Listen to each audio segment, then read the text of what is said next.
At first, we can see a school with the sun already close to setting. Suddenly, one of the boys there ends up receiving a slap on the back. The one responsible for that is a blonde boy named Chen Yinan, who says that his friend really doesn't know how to wait for his best friend after school. However, the other one says he should have mentioned that the day before, because now he's going to the hospital to visit his mother at this very moment. Understanding this, the boy asks if he can go with him, inviting himself in the process, and our boy agrees but says he'll have to stop by the bank for a moment. The blonde boy asks if the protagonist's mother is okay, to which it's said that the woman has the terrible sleeping sickness. He decides to be honest and says that the chances of her waking up are very low, so it's almost impossible. Soon, Chen realizes that this is one of the diseases spreading around the world, and our boy, on the other hand, as he believes she'll be able to wake up soon. The two then part ways for a moment since the boy in the green shirt was going to the bathroom to take a leak. At the reception, the protagonist says he would like to withdraw at least 6,000 in cash to pay his mother's hospital bill. Suddenly, we see someone suspicious entering the place with one hand in their coat in a strange way. And as he approaches, we can clearly see he's holding a gun at that very moment. Then, drawing it, the old man ends up saying that it's a robbery and no one should move. The lady at the counter freezes and the robber quickly says she must fill the bag with at least $1 million for him. Holding our boy by the neck, the lunatic says that if it's not done quickly, the young man will have his head blown open right there. But behind him, the old man doesn't notice that the protagonist's best friend is already approaching with something in his hands.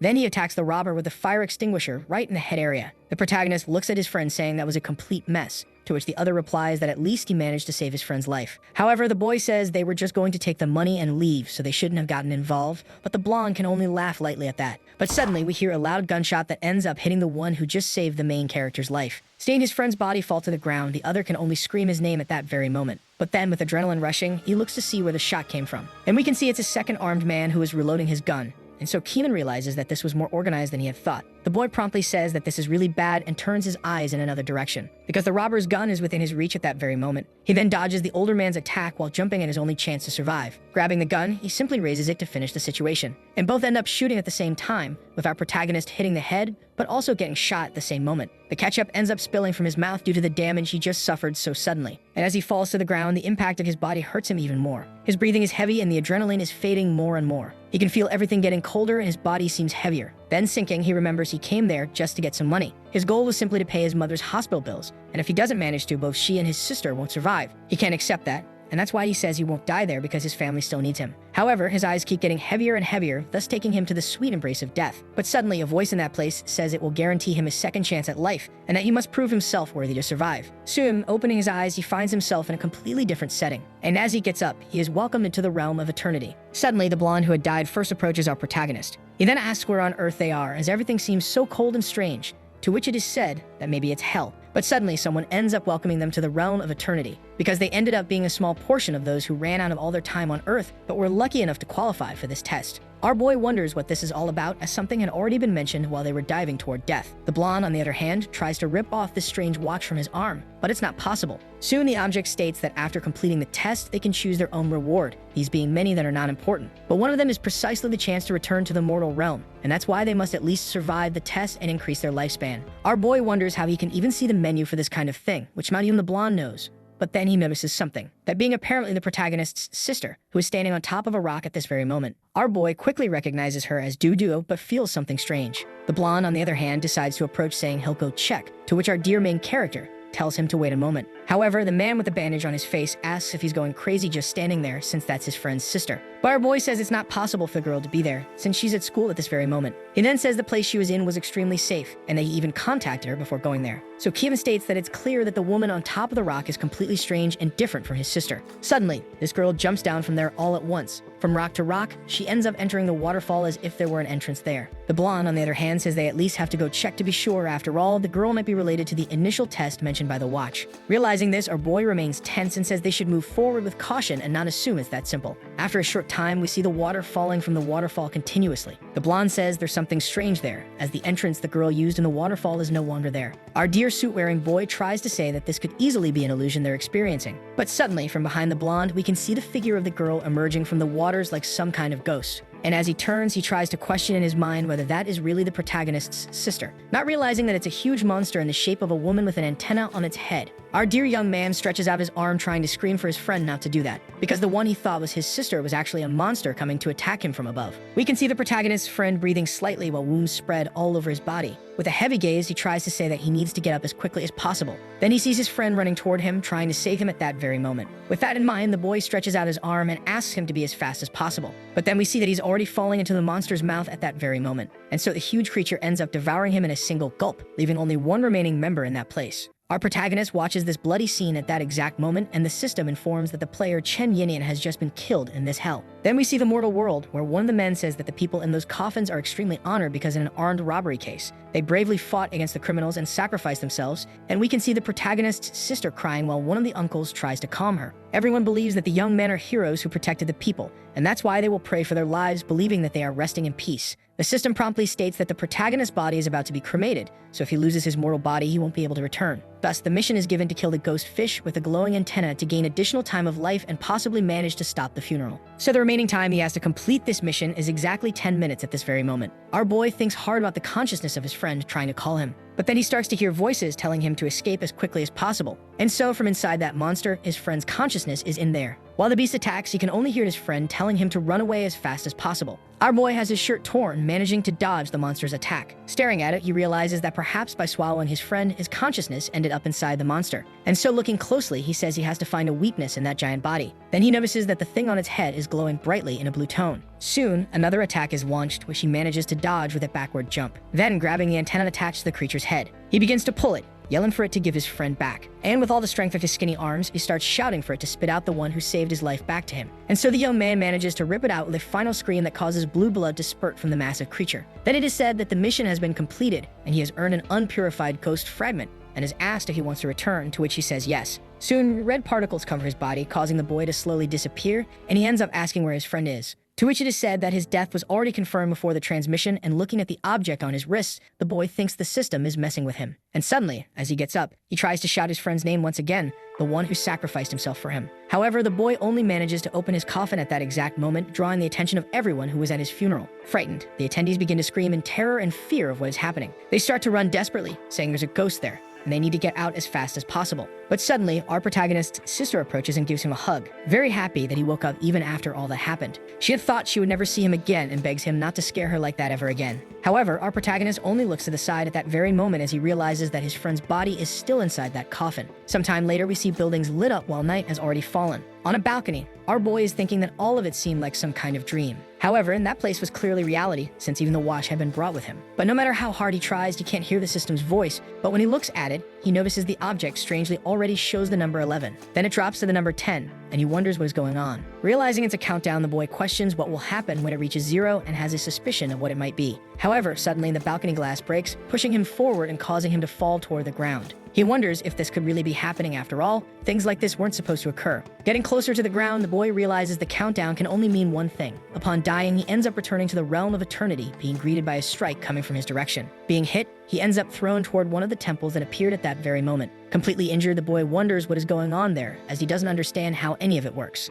Our boy ends up looking toward the one who launched the attack, apparently a kind of origami monster that is approaching. Quickly, the creature stretches its arm toward him to launch an extremely powerful attack and take his life. He manages to dodge it with a simple step to the side. However, he grits his teeth upon realizing he doesn't even have time to think about the situation. Then the system decides to give him a friendly reminder, saying it's better to fight spirits using his divine mask. Quickly, that spirit begins to summon more paper at once, sending them toward our boy to kill him. He remembers having heard about that. After all, it was a reward given in the first mission he just completed, but he never received it. Soon he ends up shouting, questioning how he can use the so-called divine mask at that very moment. And the system, being very cold, simply responds that he has to wear it, which only enrages our boy all at once. However, that piece of paper, on the other hand, manages to cut our boy's leg, making the ketchup spill from it. Several other attacks are coming his way, and he realizes that this may very well be his end after all. But suddenly, someone appears using a strange weapon and cutting down those attacks all at once. The monster, after suffering such damage, begins to scream in extreme pain and rage at the same time, then launches dozens of attacks in the direction of the girl who dared to interfere. However, she simply makes a silence gesture, placing her finger over her mouth. And upon completing that, we can clearly see that the paper attacks simply stop before even hitting her. Our boy is completely confused, realizing that such a feat actually works so easily. The girl, on the other hand, just takes advantage of that opening to go at the origami in one swift motion. She then attacks it and slices its entire body in half with a single strike. Our protagonist realizes she is extremely powerful, having resolved the situation with just one attack. The woman promptly greets our protagonist, who quickly responds to her. He ends up thanking her for saving him, but the young woman doesn't have time, so she tells the boy to run as fast as he can. There are two types of origami, one invisible and one visible. which is extremely powerful, and he must find an invisible one in order to complete his mission. She then decides to leave, telling the protagonist to stay away from her, to which the boy tries to argue that it's safer if they stay together. The woman promptly states that forming team is a terrible choice, as everyone who comes here has different missions to grow their own power. She finishes by saying she didn't come here to help him but to kill her target, and only ended up helping because he was in the way. She then says goodbye, telling him to leave now that he understands that he'll have to face a monster much stronger than the origami she just killed. Our boy thinks that what she said is true after all. He feels like a complete newbie in this game-like situation and wonders how he'll manage to find the invisible one in this state. Suddenly, a huge explosion can be heard in the temple that our boy has already moved away from. Looking in that direction, he ends up wondering what's going on. There's no way something could happen in so little time, until suddenly the girl from earlier falls into his arms, having been thrown in his direction. Holding her, he realizes she's completely wounded and tells her to get up and wake up as quickly as possible. But the young woman only tells him to run away from there as fast as he can, because the monster she was fighting is already there to kill them at this very moment. The creature promptly begins using one of its target's voices to try to catch the protagonist's attention. Following that, the monster uses a powerful attack, which our boy manages to dodge. In his mind, he thinks that creature is extremely fast, and the girl asks where the mask is, stating that this might be her last chance. With a cannon on its arm, the monster prepares to fire an energy beam. It then launches a light attack, which our boy dodges, receiving the information to use the swipe down menu to equip his mask. Hearing that calmly, he remembers it's similar to a motion the girl had already made. So he makes a downward gesture, realizing that's how the menu works in this world. He then selects the option for his own inventory, saying to himself to run as fast as possible. Clicking on the mask-like object, he only thinks that he needs to use it as quickly as possible in order to fight back. However, the system informs him that it's necessary to load the item's files in order to use it,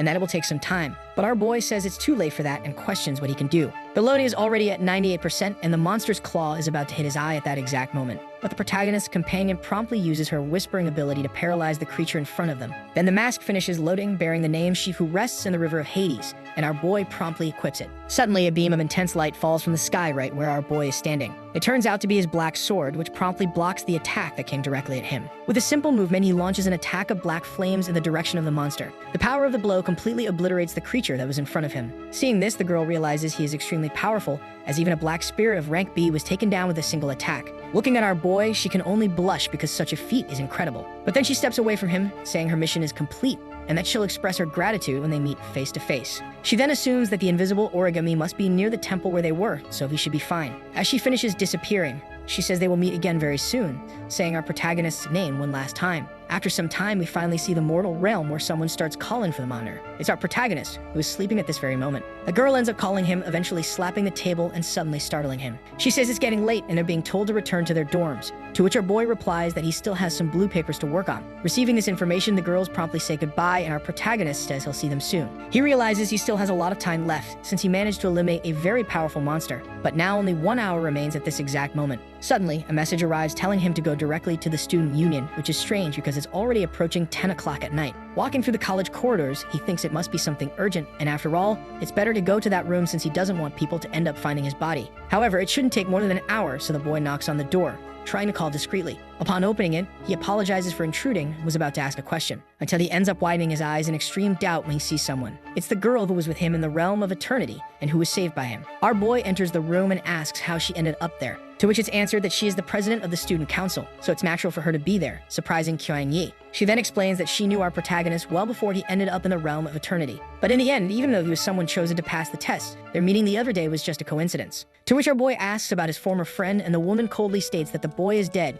because his body has already been cremated, so it's impossible to bring him back. She says that someone who couldn't pass the preliminary challenge is not qualified to keep fighting, so clinging to the weak is a mistake. But our boy promptly grabs her clothes and pulls her, telling her to show some respect because that was his best friend who sacrificed himself for him. And we can see that out of so much anger, Kyuan ends up spitting in the face of the woman in front of him. With that, she quickly immobilizes him, placing her hand on his neck. Throwing him against the table, she states that first of all, he needs to show some respect and not spit in someone else's face. Saying she has nothing to do with what happened, she finishes by saying she'll show her gratitude for being saved and will answer any question he has. But our boy, with a smile, asks if what's in front of him is really what they call gratitude in the end. And the girl ends up lowering herself a bit, asking if it's not after all. Then she gets closer to his ear, whispering that this is just the beginning of this little adventure. Our protagonist, on the other hand, blushes as dirty thoughts cross his mind and says they only known each other for a short time and he doesn't even know her name. but he's quickly surprised to see a weapon pointed directly at his face, and right after the shot, he ends up waking up in the other place suddenly. The other girl promptly explains that no matter the situation, as soon as he enters the realm of eternity, he must put on his mask as quickly as possible. Even a second later can end up interrupting everything, because it greatly increases the chance of him ending up dying right there. The girl promptly asks how many black spirits he has killed in total, to which he replies that there were 3. A light fish, a humanoid monster, and an invisible origami. After that, the woman quickly uses her whisper spell, telling him to check his backpack because there should be some ghost fragments in it. Then the huge bird that was attacking him falls to the ground, and she shouts for him to find them. With the jewels in hand, he asks what he should do, to which she says to devour them. Our boy is confused, but the woman promptly puts them in his mouth, ordering him to obey this command as quickly as possible. He then falls to the ground, spitting, while the woman says that eating those fragments will give him experience to level up, so he should have reached level 4 or 5. Soon after, he sees that he has unlocked a new skill called Soul Summon. This is a skill from the first monster he killed. The girl says his ability seems useful since the monsters he kills will give him their skills. And it seems that now, at this very moment, her target has just arrived and her mission is about to begin. With the enemy approaching, the girl explains that she will block its movements while the protagonist must kill it. So they both agree, and the protagonist charges in at once. Following that, he advances and lands a direct attack on one of the creature's monstrous arms. However, he realizes that he wasn't able to cut through that thick limb. Suddenly, someone grabs his shirt collar, pulling him back. It's the girl from earlier, who ends up throwing him to the side to avoid the strike. The spirit immediately focuses its attack on the girl all at once. However, several cuts are made around that thick limb and along its lower arm, thus cutting everything at once while she is airborne to deliver a final strike. She nearly slices the monster in half in the end. She then asks to know the status of the protagonist's mask. The boy begins to read it aloud, saying it's rank F with power B and speed C, to which she says she doesn't need to know more. The girl, on the other hand, thinks that with such low attributes, it should be impossible to have defeated that previous monster, so she wonders if it was just luck. Suddenly, the bird from earlier starts charging forward with a fierce cry, and the girl apologizes, saying she had forgotten about it, and tells the protagonist to take care of this last monster. He leaves toward the creature, saying he understood very well. The girl notices that he's having difficulty fighting a rank F fire bird, which is the same rank as his mask, and thinks it really must have been luck. But suddenly, she is shocked to realize something. It's the fact that the boy is actually an illusion created with the bubble fish's skill. She then realizes that he became invisible by using the origami's ability to his advantage. Appearing at one side, our protagonist feels confident. He then says in his mind that he'll use the laser of the faceless man he killed. However, incredibly, the attack ends up failing at that exact moment. The spirit, noticing this, prepares a fireball, and our boy is shocked to realize that his final attack has failed. But suddenly, the girl decides to help, finishing the creature off with a final blow to the head. Our boy promptly bows, thanking his senior for helping him, to which she thinks that even though his attributes may be low, he is truly a prodigy in the art of using these abilities. And as she opens her eyes, she can see the protagonist's face telling her to wake up. And so he ends up asking her to let him get up as quickly as possible, because the situation is embarrassing. Throughout the school, the sound of the slap echoes loudly. In any case, the girl says her name is Chen Fi, and from now on, they will be working together, so she will always be willing to help our protagonist. He then says that he'll be under her guidance, which she understands.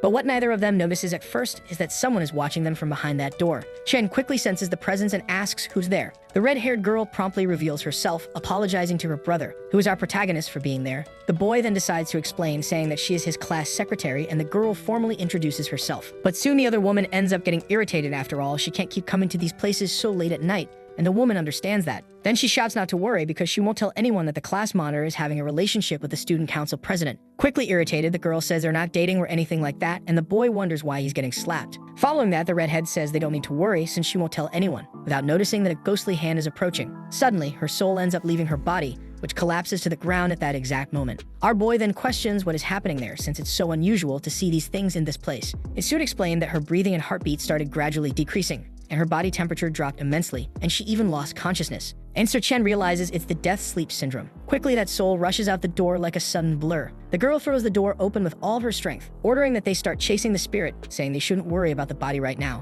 The boy then asks for an explanation about this syndrome, and it's quickly said that this happens when a spirit manages to devour a human soul, which confuses our protagonist because they are in the mortal realm. To which Shen explains that there are shadow spirits that can cross between worlds, and just last week, they managed to destroy 2 portals. Just as humans become stronger by devouring soul fragments, spirits can also increase their strength by eating, especially human souls. Our protagonist quickly asks if there's a way to cure the sleep disease, to which it's answered that if they manage to kill the shadow spirit that ate the soul, then all human souls will be released, thus thus curing the syndrome. She quickly realizes our boy has stopped and asks what's wrong. Confused and angry, our boy asks if it's possible to free his mother's soul if they eliminate the spirit that devoured her soul. To which it's said that it is possible, but first they need to find it among the hundreds of thousands of black spirits that exist in the world. Suddenly, she realizes she lost sight of the soul that was running at that exact moment. So she orders the protagonist to search in the teacher's lounge while she continues running through the corridors. The warden says he must wear his mask and be ready for any type of combat at the right moment, which he understands. We can promptly hear our boy's heavy footsteps heading toward the room, and so he manages to spot the blur running with his friend's soul. Sliding to the side, he yells that it won't be able to escape from him. However, suddenly someone opens the door and slams it into our protagonist's face. Lying on the ground with his hand on his head, our boy recognizes the person. It's one of the teachers named Chen Pan, who has been working at this college for many years. As he gets up, our boy wonders why the older man is there, to which the same question could be asked of him. Then the teacher demands answers as to why he's running around the faculty area at this hour, and Qian briefly explains the situation. The man promptly asks if the boy is some kind of doctor to diagnose the girl so quickly. However, Qian asks if that really matters since Cheng Wanyue is at that moment collapsed and unconscious, to which the teacher says the protagonist must not have understood. He must inform the authorities and doctors, then the parents, and follow the rules. But our protagonist questions if the protocol is more important than the life of his classmate who is, at that exact moment, sleeping toward death. And the old man says that's not a teacher's concern. His concern is helping the school, no matter the means. He then orders him to loosen his tie and return to his dorm. But our protagonist, furious, punches the old man in the face. The man wipes his mouth, saying he truly has vigor, but no pride whatsoever, because hitting a teacher out of impulse could ruin his life at the school. We then see the front of the school entrance, where ambulances have already arrived at the scene. The protagonist's companion asks if he ended up losing the spirit, which he confirms he did. Sitting beside him, we can hear Chen explaining that the spirit is probably hiding somewhere in the school area. She then decides to show him some information about the number of people affected at the school, which has drastically increased, reaching up to 90 recorded cases. Our boy wonders how he never heard about this, to which it's said that the institution ensures these cases are covered up to avoid panic. Students who become patients quickly enter these conditions, and the school provides a large amount of money to keep it hidden. But there is one thing that serves as evidence in the end. These spirits end up choosing people who are damaged in some way, and even those who are isolated from groups are left unprotected in the end. But most importantly, out of all 90 cases, every single one is a student without any exception, as if there were some kind of protective umbrella over the teachers and other school staff. Shen quickly gets up, realizing something, which the girl asks him about. What is it that he noticed? And our protagonist calls for his partner, then asks if by any chance she knows Professor Chen Pan. After some time, our boy ends up being formal and asks his sister where they are going. But she says he doesn't need to call her with such a complex honorific and should just say Sister Fee, and that they are going to do a report. Surprised, our boy wonders who they're going to give this information to which it's said that the two of them aren't the only ones chosen by the realm of eternity. So to ensure survival, people end up forming teams. The one she's currently in is the Black Eagle Hunting Group. She then decides to introduce one of the members, the man next to her, named Song Zhiguang. The older man promptly states that this group is extremely large and organized, so it's impossible for him to have any trouble in this place. But then he's reminded by the woman that first of all, they have to convince the leader to let him in, to which the man quickly agrees. As they get out of the car, they finally arrive at the place where the organization is based. While walking through the hallways, our dear partner tells him that he should answer any questions asked of him politely. As the door opens, we see light entering the room, and a group of people is waiting for them. Among them, a blonde man who is apparently the leader named Qian calls the girl by the honorific Black Eagle Blade. He also notices that she is bringing an unknown person to the location at that exact moment. Sometime later, the leader ends up asking for a report of what happened. After understanding the whole situation, the blonde promptly asks if our protagonist has anything to say at that moment. And the boy, quick with his words, simply states that he wants to join their hunting team. The leader promptly asks what type of mask and god it represents, to which it's answered that it's the Hell Lord, rank F. It's said that this mask is not trustworthy, so even if you could make an exception to let him join, it's questionable what a rank F is even capable of. He concludes by saying that the realm of eternity is not a place for children to play, but a battlefield between life and death. So he can't allow just anyone to join them with total trust, and ends by asking who would entrust their life to someone of such a low level.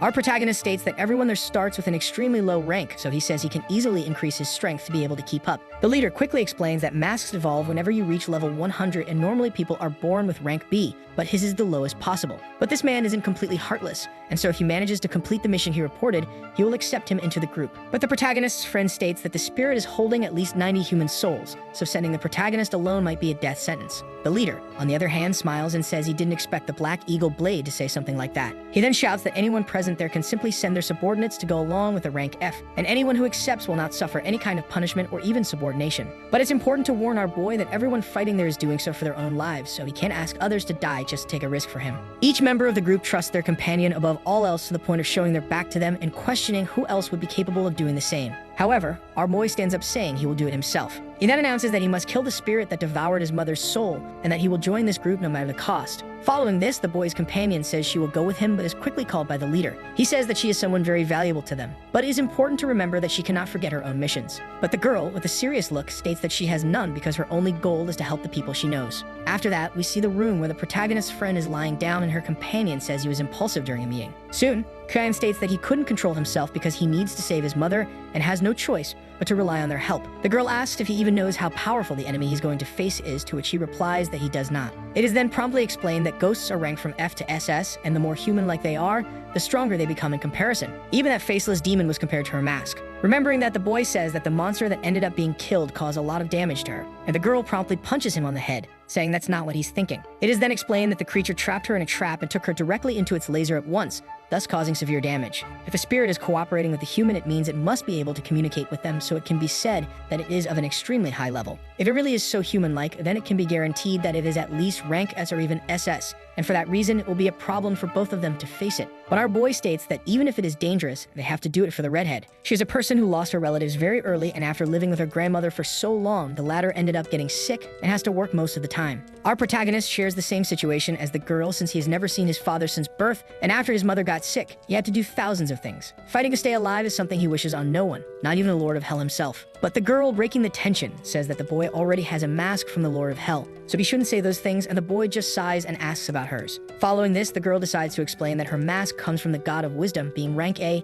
and basically has the ability to control thought. Our protagonist thinks it's similar to a time controlling ability, but it is stated that it's much weaker since it can only control 1 or 2 seconds. Suddenly, we see something that suddenly catches the girl's attention. That thing calling her was precisely Professor Chen Pan, arriving at that exact moment at the hospital. Seeing this, our protagonist wonders what he's doing there, and his partner states they should follow him. Observing from afar, they notice he is talking with a doctor about his wife's condition being stable and that he doesn't need to visit them every day. But the man says you must do it out of respect, not out of personal interest. However, the doctor says he's not sure if she will be able to wake up after so long and is already considering taking her to a vegetative state. And the professor says he doesn't need to say all that since he's the one paying his bills, and promptly the doctor decides to leave. Our protagonist is impressed by the fact that his wife also has the death sleep syndrome. However, he then states it doesn't make sense. After all, he visited his wife every day and yet didn't feel any sympathy for his friend who was in the same condition. It is then explained in the girl's thoughts that the old man may be being forced to cooperate with the shadow spirit to save his wife. Suddenly, someone bumps into her and she instinctively apologizes. But this mysterious person says that ordinary humans can't really see the shadow spirit normally. Both are startled to see that, since someone like that is unusual in this place. Chen Fai promptly gets ready, and the man in front of them explains that he has no intention of fighting since there are many important people around. He then reveals that he knows our protagonist because his mother is in that hospital,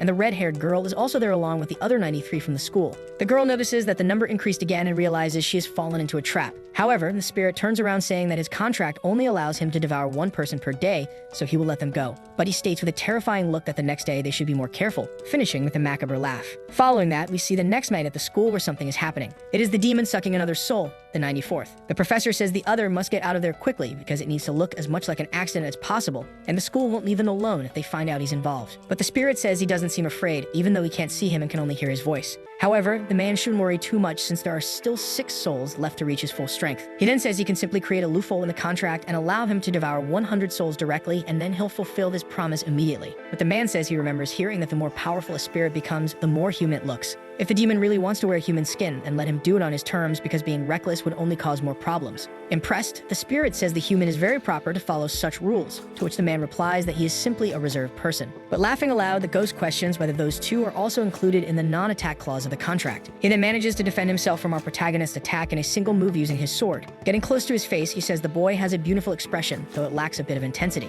But suddenly, he vanishes right in front of him, leaving him stunned. Then he feels a shock throughout his body and realizes he is now unable to move at that moment. Taking advantage of that, the pair promptly attack his chest area using their blades. However, they aren't able to hurt him, and he says they need to use a bit more force while swinging. He then grabs the girl's arm, saying they should finish this as quickly as possible. This evil spirit promptly throws both of them back at once so that they end up together in the same spot. The girl, upon getting up, states that the professor doesn't seem to have any intention of explaining everything there. The man promptly says he only has 2 options: either never open his mouth again or die at that exact moment, so they better decide. On the other hand, our protagonist shouts that he doesn't care about others, even though he has a wife currently suffering from such a severe condition. The professor in turn says that Kyan Yi seems to have made his choice out of the 2 options he mentioned earlier. Then the evil spirit charges at him with full force immediately. Ken Fei quickly manages to get in front of the attack, partially blocking it. The blade still hits her shoulder, but she tells him not to worry and just fire. As she throws her head to the side, we can see a laser heading toward the enemy at that very moment. Confused, the skinny man wonders what that is emitting such a strong and hot light at the same time. Then suddenly, with a thunderous sound of energy, the laser is fired all at once. In the girl's thoughts, she says that this is a direct attack from that beam, capable of piercing even metal. But suddenly she hears the spirit's voice saying that this strike is truly an unexpected innovation. Confused to see the creature still whole after the smoke clears, the spirit says that the laser of a faceless spirit is truly fascinating. Suddenly, using his speed, this monster manages to teleport behind our protagonist, piercing his chest in one swift motion. And with terrifying agility, he appears behind the girl, saying it's her turn to face the consequences. The younger one manages with difficulty to repel that strike, sending the skinny man flying back. Holding his sword with both hands, he prepares an extreme strike, emanating a demonic red energy. Then he launches a slash in the direction of the protagonist's friend all at once. Such power is capable of creating a small explosion at the site, but we can see that it was completely blocked by a newcomer who tells the girl to grab the protagonist and run away, as he will take care of the situation. Unlike the realm of eternity, people with injured bodies in the real world end up unable to regenerate. She is grateful that he came and tells him to be careful, to which the mohawked man says he trusts her escape skills very well. Understanding this, the woman prepares to leave and says they will see each other again at headquarters.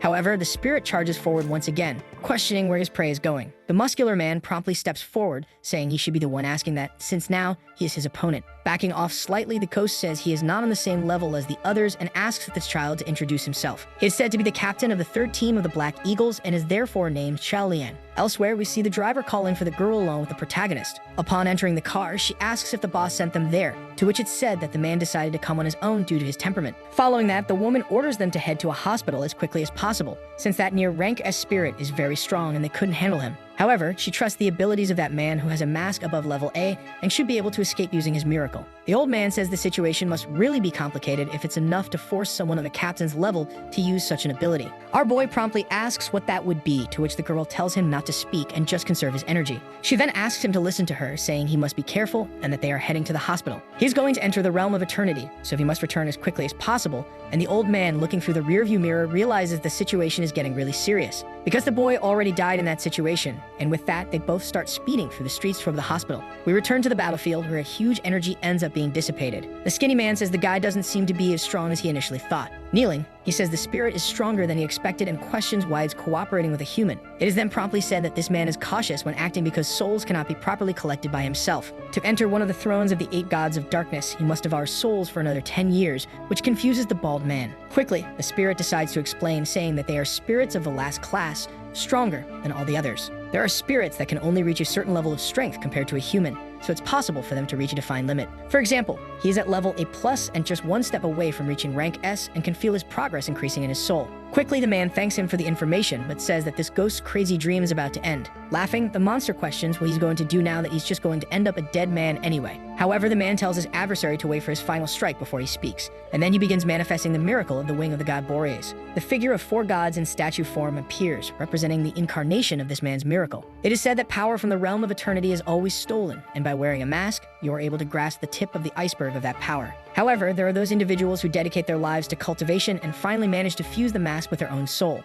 Thus, they are capable of obtaining a small portion of the deity's power, which is already more than enough to move the heavens and the earth. And this ability is primarily known as the incarnation of the miracle. The spirit promptly realizes the man has gained terrifying speed and is already coming to kill him. He then manages to strike with his blade all at once to take his life. However, he realizes that it is merely an illusion made of wind at that exact moment. One of the enormous statues promptly begins to raise its sword in the direction of the spirit, thus slamming it against the ground and creating a devastating wind around the area. The skinny man promptly realizes that the wind seems to be the key to this type of attack, and behind him we see another of the statues releasing even more wind in a strange way. He promptly realizes what's happening and starts laughing. He concludes that the 4 statues correspond to the direction of the wind. The most important thing is that the man fighting him can easily move through the wind to land an attack. One of those blows is capable of piercing his skin, and he realizes he's been hurt. He then launches a blood slash in the direction of the human man in front of him, but he realizes once again that he only managed to hit a remnant of the image of the power before him. Laughing, he admits the other is indeed skilled enough to keep fighting alone. However, the man takes that as an extreme insult. He then declares himself as the incarnation of the wind god himself and says that this creature is not worthy of witnessing his winds.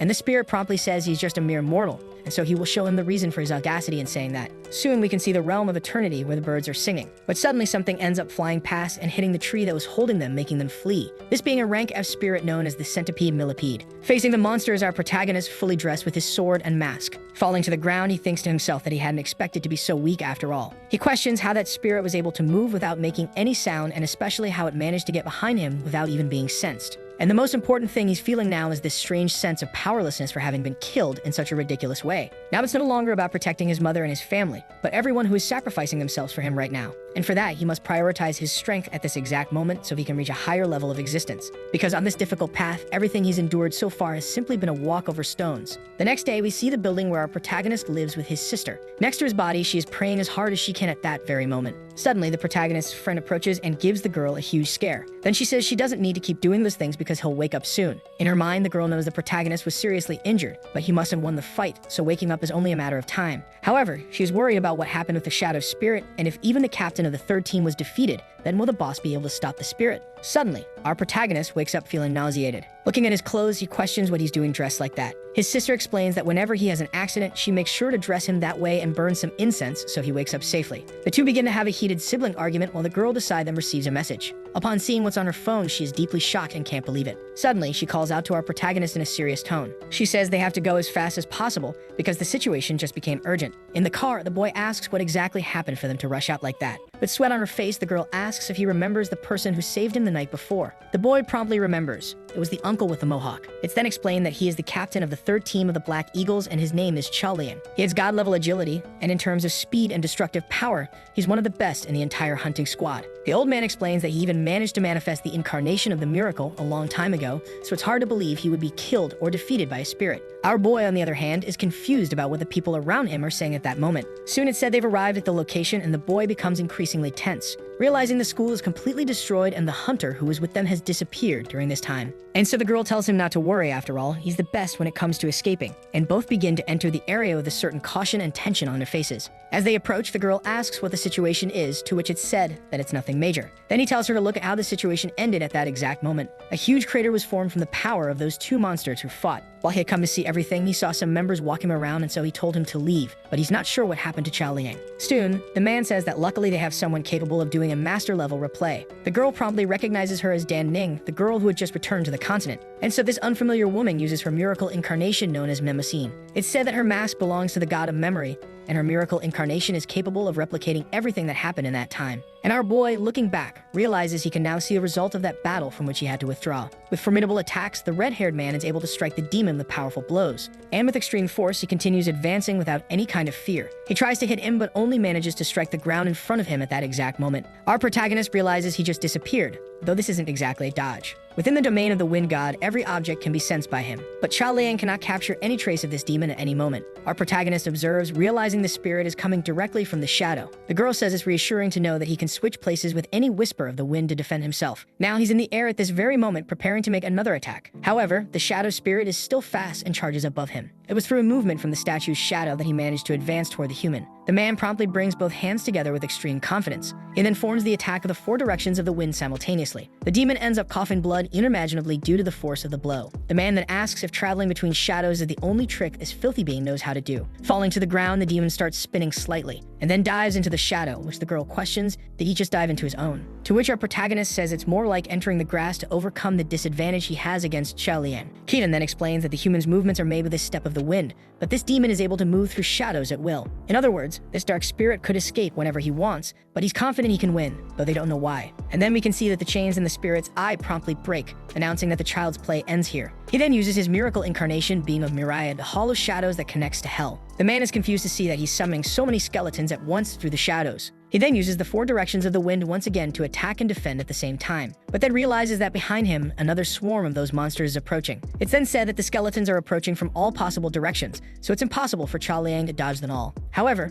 the man is clever enough and begins charging his energy. He thus forms a massive tornado that completely sweeps away the demonic aura from the area. Such power is capable of destroying even the school building at that very moment, causing the destruction that was seen earlier. And so a massive explosion is made, forming the crater where our protagonist is now located. The Mohawk man is left kneeling on the ground, breathing heavily. He thinks that this miracle is extremely powerful, and no matter how hard one tries to hide, objects cast shadows, so there's no chance of survival. Promptly, the demon attacks him, saying that his ability is a separate dimension capable of moving anything he desires. But then he rests the sword on his shoulder, realizing that what was in front of him was just another remnant of wind that dissipated with the last attack. And then with a smile, he says that for tonight, That's enough, and since it's already midnight, we'll take the opportunity to claim one more soul. The blonde man promptly states that they don't need to worry since Xiao Liang is already at the headquarters and in no danger of dying. Then it is said that this demon's abilities involve moving through shadows, and with his incarnation, he can summon multiple skeletons from the darkness. The protagonist's friend promptly asks if she should inform the other captains about what is happening. But suddenly someone arrives asking what she's doing, then yelling that everything there's too problematic for her to handle so easily. After all, there's no need to make everyone waste their time with such a predictable trivia. All they have to do is kill Chen Pan and thus send the spirit back to the human world, and there's nothing wrong with that. Soon, the man with glasses tells his friend to come down to express her opinion since he can't hear clearly. And if she doesn't, then she won't be able to take part in the discussion they're having. Quickly, the girl ends up falling to the ground, feeling embarrassed and saying that they might end up with no help, so it's better to explain her plan.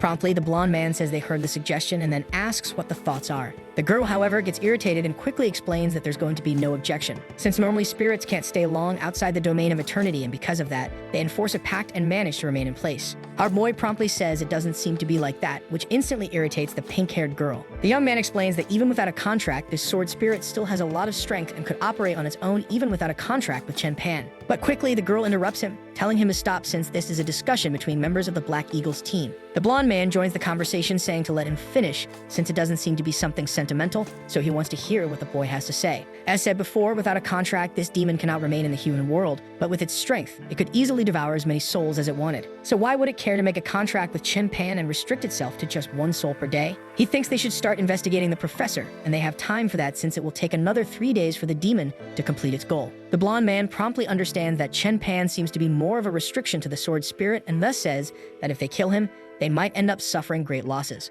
The protagonist's friend promptly joins the conversation, saying she agrees with him. However, the girl says she can't always side with that kid since he always speaks as if his word is absolute. But the woman says she's not taking anyone's side. After all, she just chooses the path with the least sacrifices and risks. The blonde man asks what his ally thinks, and she says she's tired and just wants to go back to sleep. With that, it was decided that the vote is 2-1 since our protagonist is not part of the group, and so they will start investigating. With that, everyone is dismissed to carry out their missions. Suddenly, we see another place where someone ends up shouting loudly. It's the short girl who says that guy never manages to listen. But the girl says there's no way their possibility is right after all. Everyone only voted because of Chen Fi's beauty. However, the man says she's being too harsh since she's also very pretty. Annoyed and blushing, the woman tells him not to say that kind of thing in a moment like this. And so she orders him to call Xiao Liang because she's going with him to kill that professor once and for all. We then see the night of another day when the question is raised about the professor's influence in this incident. A school was struck by a tornado, and near the incident, the body of a student was found in the sleep of death. And then he questions how this always happens near the professor, and the other immediately asks what he's trying to say with that in a serious tone.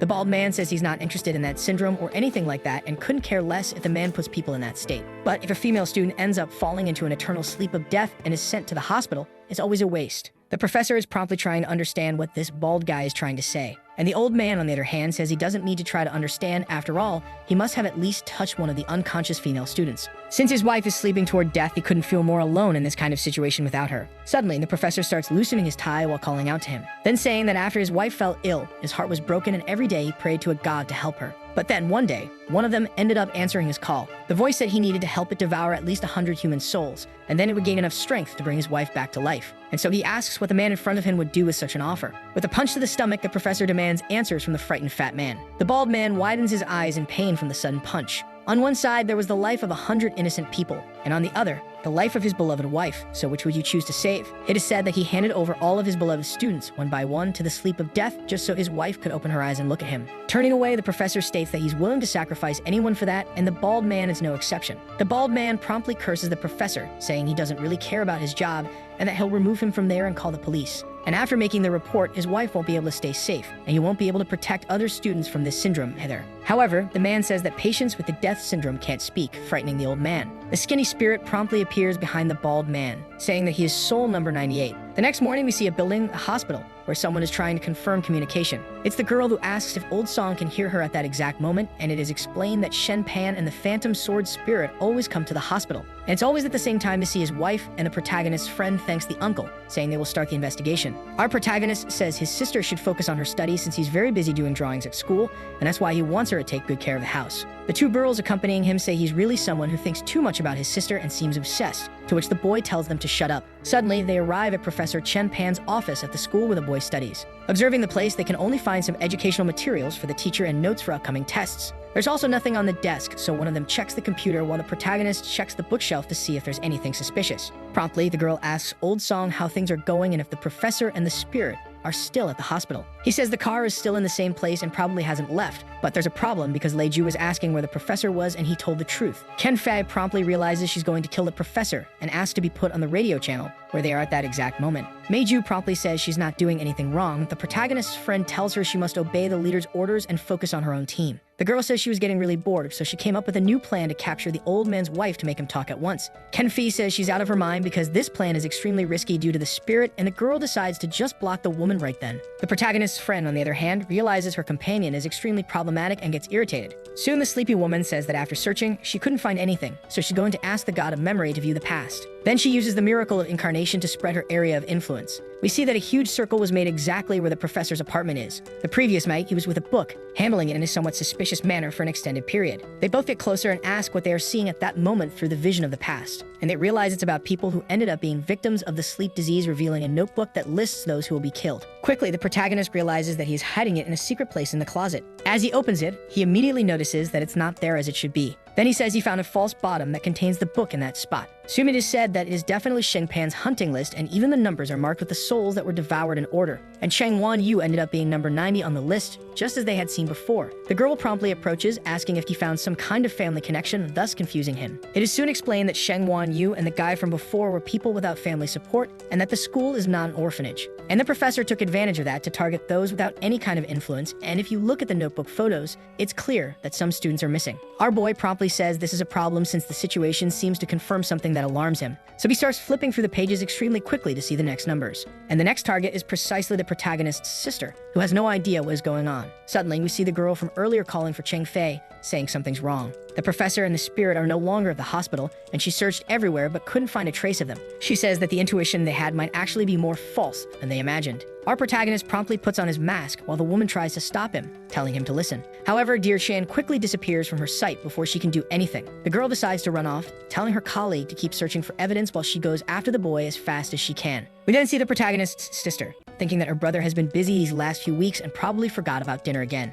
But this time she made sure to buy his favorite cream buns. He's going to love them, and she'll seem like a true Santa Claus for caring about him. Suddenly, something catches her attention. It's the girl from before. She walks right past without recognizing her and pulls down her hood in one motion. The girl immediately recognizes that this is the classmate who carried her brother earlier and wonders if she's his girlfriend or something like that. But she tells herself that she'll support her brother with his drawings and therefore doesn't need to worry about the girl who just passed by. After some time, we can once again observe the protagonist's house. He arrives there, calling out for his sister in a desperate voice. Removing his mask, he cautiously inspects the room at that exact moment. As he enters, he notices that the lunchbox being prepared for him is still warm and hasn't been opened. Suddenly, the boy's companion arrives, calling out to him. He promptly states that his sister is not at home. He says he called her numerous times but got no answer, so he's going to try again. But suddenly, they hear a sound that grabs their attention and scares them. It's the ringtone of the phone she forgot when she left. Opening the bedroom door, our protagonist finds the scene of the only way he had to communicate with his sister in that dark room. He picks it up and examines it carefully. Then he says they need to return to school as quickly as possible, confusing his friend. She promptly asks why they're returning since they just left that place. And our boy explains that there was a cream bun order to be delivered and it's his favorite,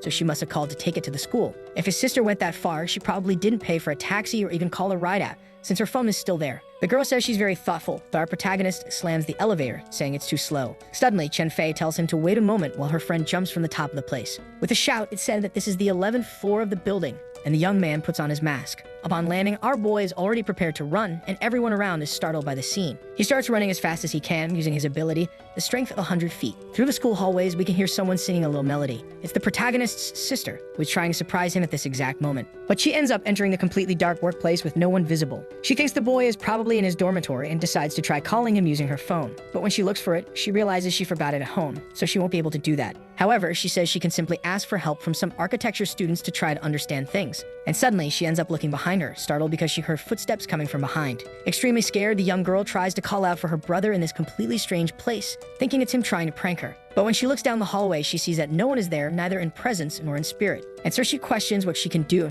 not realizing that Professor Chen Pan is already standing behind her. Some time passes, and we see a red light coming directly from the hospital. Our protagonist approaches, seeing a crowd gathered in a place that should be closed. He takes off his mask and then notices an ambulance already there at that very moment. Fearing the worst, he begins to think that this can't be possible. Pushing through the people all at once, the tension takes over his body. Negative thoughts continue to spread in his mind like a kind of parasite. And then he reaches the center of the crowd, finding a girl lying down. It is his sister, who is now in a state of death-sleep syndrome. Even in this condition, she continued holding the gift for her brother with one hand. It might be due to willpower or something like that, but now one of the sweets ends up falling to the ground. This makes our protagonist realize that this is not a dream, but reality. The boy screams at the top of his lungs the name of the one responsible, Chen Pan, who put one of the most precious people to him in this situation. After this incident, we see a meeting where all the boy's acquaintances are gathered and the pink-haired girl who had warned them before is also there. It's said that the shadow spirit has had too many chances lately due to their irrational decision not to simply kill Chen Pan. She then tells them to look. After all, the protagonist's sister is number 98, and they may meet the requirement before they even take action. The oldest one agrees with the girl, saying that if he reaches the stage of the 8 black gods, it will probably be difficult to fight such power. Another girl says that the gap between rank S and them is considerable, and even with a rank A and the abilities of miracle incarnation, it would still be complicated. Ken Fee says they have no choice. After all,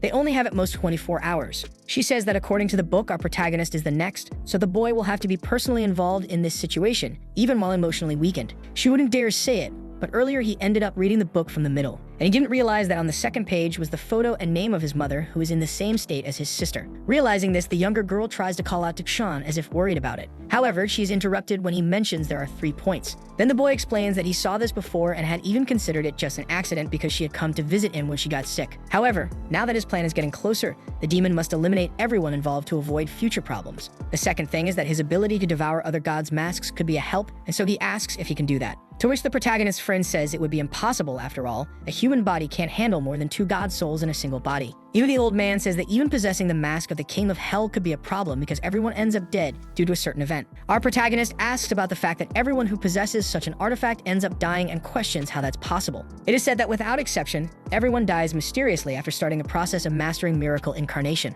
Our boy asks if that's true, and then says he doesn't need that kind of thing to defeat him. And the girl from before says that if he has any plan, it's better to leave it to them because with the ability to teleport through shadows, that spirit becomes extremely powerful. But our boy says that was the third point he wanted to get to at that exact moment. Because with all the hatred he has accumulated, he managed to form a plan that will definitely work. In another place, we see the professor along with the spirit, who is helping him. This demon says that his favorite student just left the school along with his friends, and so he assumes he can go capture them at that exact moment. However, the man says it wouldn't be a good idea because they could be easily alerted, so it's best to wait at least 4 hours until midnight. With that said, the demon asks how he's going to do that, to which the professor replies that a tracker was installed in the book that was taken. Following that, the ghost questions why he has to work so much. After all, he already has 99 souls, so he could just go down the stairs and devour any soul. However, the old man says they don't know that the spirit devoured the principal's soul the previous day, so they'll assume Kian is number 99 and will be on high alert. That makes this the best opportunity for attack, besides one more detail that catches the ghost's attention, which is the fact that the professor simply cares too much about his favorite student, and so he wonders what kind of speech he'll give during his graduation.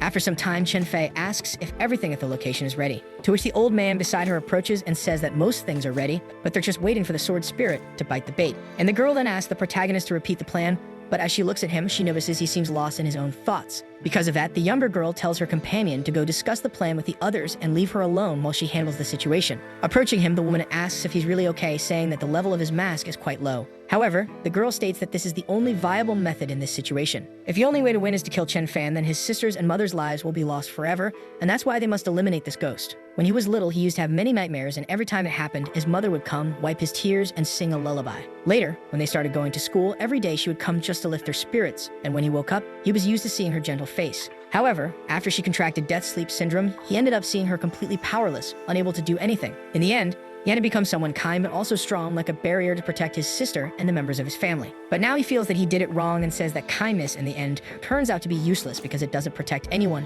and that's why he needs brute strength to overcome anyone. The girl beside him says that fighting against your own emotions in a life or death situation can make you lose your sense and become illogical. But the boy says she doesn't understand him after all. He he doesn't have a big heart or critical thinking, because in the hardest situation, he can only stay calm. When he's close to dying, he can feel lighter than a feather to think of ways to survive. Suddenly, a warning is given to the girl who's beside him at that exact moment. She stands up, telling them to get ready because their old enemy is already approaching. We can see the shadow of the sword ghost forming in the area at that very moment. And as it emerges, the spirit starts counting the number of people inside the location at that moment, promptly becoming disappointed upon seeing that there are only 5 people, and according to soul energy, they are 200 meters underground at this very moment. His energy promptly spreads to the area where shadows permeate at that exact moment. And as he exits, he states that these children chose a terrible place to hide because his shadow can reach anywhere and is invincible. However, he is startled upon realizing that the entire place suddenly becomes illuminated by several lights covering the entire room. Noticing this, he questions if it's a trap as everyone begins approaching him and surrounding him. The protagonist says that this is not a hiding place but an execution site for him, and so he tells him just one thing, which is to return the soul of his mother and sister at this exact moment to spare his life. However, the creature promptly laughs in his face, saying that these tricks are meaningless. After all, no matter what happens, he can simply make the following move, launching a single upward attack using the slash of his sword. The power is such that it completely destroys the lamps and mirrors that permeate the entire area. With a smile, the ghost declares that the shadows have returned, so they won't be able to do anything more to stop his ability. But suddenly, someone uses the incarnation of the miracle, and the spirit realizes that's bad because he knows who has that ability just by the voice. He clearly sensed 5 people in the place, but only 4 were visible, so the last one had been hiding the entire time. This girl ends up using her ability from the goddess Mnemosyne at that exact moment. Meanwhile, the ghost tries to rush toward her, using the shadows to get closer as fast as possible to that child who dares to interfere. However, the spell is already cast, and the entire chamber is filled with an image from the past. The elder blocks his strike and says that he will focus on the girl, but he won't be able to destroy any light that comes from a memory created by her ability. Our boy says they waited 3 hours for his arrival and kept this place completely lit to ensure it wouldn't be easily destroyed. Everything in this world has light, and he can only move through shadows that have a certain level of darkness in places he can see. With that in mind, the young man commands the spirit to draw his sword, for this will be the beginning of his execution. Realizing this, the creature promptly pulls back from the old man at that very moment, without noticing that a greater demon is right behind him at that exact instant, holding his bat. The other promptly tries to defend while feeling a shiver run down his entire body, paralyzed in that moment. And with that powerful blow, he ends up being thrown backward in an extremely dangerous way. The girl promptly states that they've landed 2 consecutive hits at that very moment. Then we see the past, where it's said that she has an ability that, with her incarnation of the miracle, allows her to land a critical hit 100% of the time on the 4th strike. And the more time she has to charge, the stronger it becomes. So it really is an ability designed to kill in a single blow. Our boy says they have 2 key elements that must be secured for victory. The first is to create a space where the shadow ghosts, the sword ghost, can escape. And the second is to ensure that the captain can land the 4th strike, an old song, made sure to tell him that his earth god mask has the ability of excavation. The younger girl promptly states that the driver is truly useless in battle, to the point that they even call him a miner because of that ability. And so the boy says they'll use this ability to construct an underground arena filled with lights that will stay on for several hours. If the ghost thinks about destroying the chamber at that very moment, then Sister Dan Ning will use her incarnation of the miracle to endure for a few more hours. And that way, the ghost won't be able to escape. Realizing the plan, the older girl says she'll make sure to gather all the supplies for this situation. Our boy states that the second point is the most complicated because they'll only have one chance to make sure the captain lands the 4th blow, that being a bait placed in the middle of the battlefield. Everyone was wondering what it would be, and then we see that the spirit is struck. It is said that the situation will force the creature to prioritize one target to make the fight easier. At first, it will seem that he's focusing entirely on our protagonist, who is the weakest among them. He might prioritize attacking him, but he won't be a final target. After all, he'll want to eliminate one person above all others in this place, that being the girl who prevents him from creating shadows in the current situation. Everyone realizes this and states that the spirit has fallen into the trap. Promptly, our boy shouts for Uncle Cha Liang, telling him to act. The man, understanding the signal, clasps his hands and uses his incarnation of the miracle at that very moment. And with it, he summons the west wind to push the creature away from his companion. With that done, the 4 directions of wind begin to form in order to eliminate the spirit. But the creature is extremely skilled and manages to balance himself on his own sword to escape the blow. The creature continues advancing between the tornadoes of wind, saying that no matter what happens, if he can kill the woman, then victory will be his, no matter what. Soon the girl tries to tell her sister to run away from there as quickly as possible, worried about her. Our boy says that Dan Ning is going to get hit whether she wants to or not because she's the most relaxed at this moment. Her companion is confused about this since she might be a rank A, but she has a support type mask and doesn't have the stats to endure a direct hit. Our boy promptly gives a confident smile, saying she doesn't need to worry. After all, just let him hit her to see for herself what's going to happen. The spirit yells that it's all over because now the lights will go out and they will lose this battle. However, when he looks around, he realizes the room remains fully lit, just like before. Our boy says that the ability of the bubblefish spirit is to transform into anyone in his scene, and as a ghost, he should know that. The demon, looking to the side, realizes that it's just an illusion created by our boy, who took advantage of the spirit's lack of focus. And with a psychotic smile, he claims that this isn't completely unfair, which enrages the creature even more, causing causing it to curse him with every name possible. He feels a shiver running through his entire body and then freezes at that exact moment. Soon the four directions of wind hit him all at once, leaving him severely wounded. He spits blood and in his mind can only curse these bastards, saying they are unworthy of honor. And in front of him, Matt prepares to strike the demon with the final blow. We cut to another place where the Brazilian is with a woman who says that after all these years, he never took her on a date since they got married. The man says it's been 10 or maybe 8 years, and he can't remember how many times he said that. His wife says that ever since they got married, he had promised a visit to the aquarium when they had time. Unfortunately, the professor was never able to give that to her and now apologizes. The woman says that sacrificing so many people for his own good doesn't seem like something that man would do. He then starts to walk away while the woman tries to tell him to stay a little longer in this dream, to which he replies that he can't because time is not on his side. Next time, he'll surely meet her in a place that isn't just in his head. Suddenly, we see the taxi driver calling for the man, saying they come to a very desolate place and asking what his friend is going to do there. But the professor promptly pulls out a check and tells him not to ask that kind of question and just keep driving. Then he says he won't have to wait long for what's about to happen there. Back to the battle, we see that the girl managed to land the 4th blow at that exact moment. The power is so great that it shakes the entire structure at once, causing the ground to crack. And so a massive light of power rises to the skies due to the amount of energy unleashed in that attack. The spirit barely survived and is now crawling on the ground at that very moment,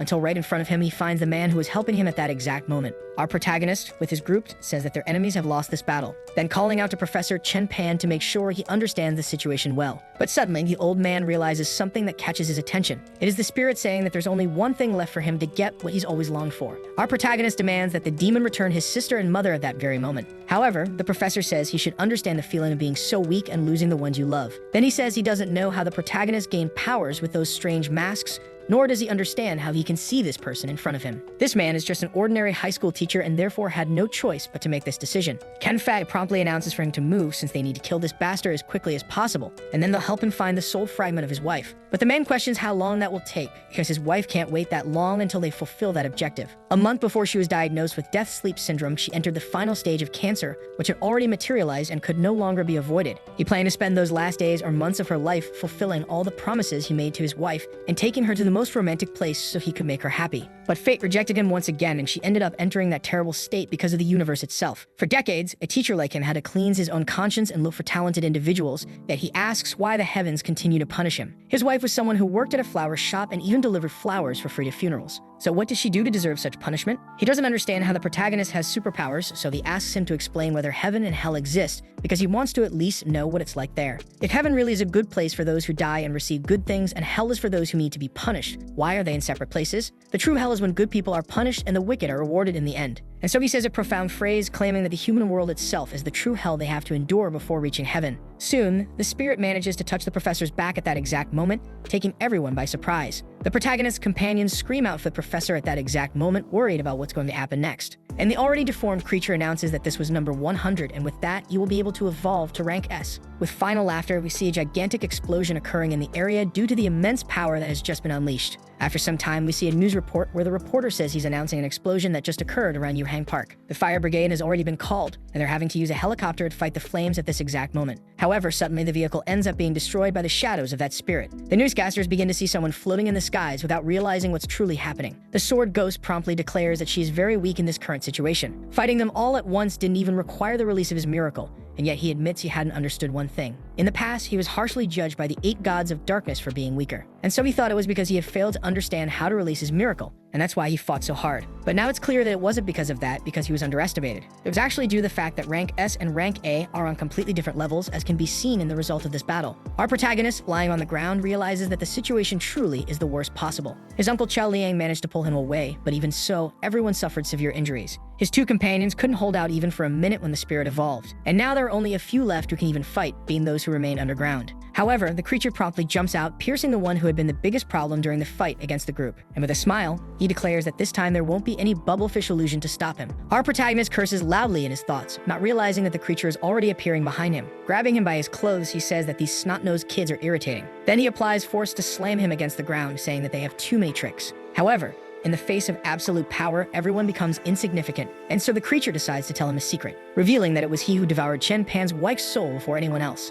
Everything was merely calculated since he saw the determination of a man who loved deeply, and so it was obvious he would accept the contract to save the one he loved. In the end, there are several people who possess resilient souls with special traits that allow them to resist being devoured, like the protagonist's mother. He still carries the memories of her final moments where she kept calling out for the protagonist and for her beloved daughter. He also says that this middle-aged woman simply had no luck upon realizing her children would end up the same way. With the sword in hand, this demon states that the protagonist's sister even tried to scare him for a moment. Maybe she even looked into his eyes with a very firm gaze. It was exactly the kind of look from someone who could stare straight into your soul. But in the end, it was disgusting, and that's why he confirms that they really are siblings after all. With the blade shining, the spirit declares that the journey of our boy ends right here. And so he delivers a blow to the boy's neck in a single motion to finish him off instantly. With final laughter, he moves close to the boy's face, saying that he finally managed to win. The screams are loud as ketchup pours from the protagonist's body. He finds himself once again in that world where he is drowning. Someone calls him, and his eyes open instantly as his clothes begin to dissolve due to imminent death. A massive hand approaches, saying that only if he devours the object will he be able to survive. This presence then offers the mask of our boy's friend, saying there is no other choice. Kian says he can't devour it because he's certain he'll die in the process. However, the presence declares that he will die anyway if that spirit destroys his body, and then he won't have any chance of surviving. Besides, everyone the boy knows won't stand a chance of continuing to exist in this world. If he eats this object, there may be a chance to reverse the entire situation. And so he's told to devour even the shadows in order to escape that place. He must have extreme mental strength because the torment and nightmares that will come over time will be too much even for a demon to endure. However, he must do it to survive because if he succeeds, there will be a chance to stay alive. The boy's body suddenly rises with a different expression on his face, and we can clearly see that the mask is fused to his face and a yellow energy takes over the entire area around his right eye. Seeing this, the creature can only wonder if it made a mistake in not killing the protagonist. But upon looking more closely, it realizes that the boy ended up eating something that brought him back to life. And so the possessed Kunan throws the sword back to the one who originally wielded it. The ghost promptly manages to catch his weapon, even looking impressed by it. Then he looks in the boy's direction again to face him. But then he realizes that the boy has vanished at that exact moment and wonders if it's invisibility. But from the shadows, our masked boy already emerges with the intention of delivering a brutal attack from behind. The boy clearly manages to pin him to the ground while holding the sword in his mouth. And with a strong bite, he breaks it at that exact moment as if it were made of a cookie or something like that. The demon, realizing this, escapes from the boy's hands, even appearing frightened by it. He thinks he doesn't know what was devoured, but the boy's stats have risen to a maximum rank A in offensive terms. But that doesn't matter, after all, he's still far too weak compared to him, and so the creature plans to do something. With his hand in the shadow, he grabs the protagonist's foot in one go to launch an attack. And with that, he starts yelling that the other is completely useless when the shadows are on his side. But then he notices that he's not able to pull the boy closer and wonders if his powers are really that high. Next, he claims that it's not because of the protagonist, it's because of himself. It's impossible for him to move, no matter how hard he tries. Watching our boy, it's clear that he used his friend's technique to his advantage, and so he wonders what his opponent is trying to do. The monster, on the other hand, grabs the ghost's hand, and with a strong pull, he brings him close while preparing his arm. Then unleashes an extremely brutal punch to the face of the one who dared try to kill him. The creature promptly flees, hurling curses into the air at that very moment because he realizes he is being overpowered. With his mouth completely shattered, the demon says that the boy is only a rank A and shouldn't act so arrogant just because he touched his feet. And so he decides to use his incarnation of the miracle at that exact moment, then summoning the myriad runner of the shadow skeletons. However, our boy manages to leap between these obstacles with simple and agile movements. Taking advantage of that, the spirit promptly attacks him,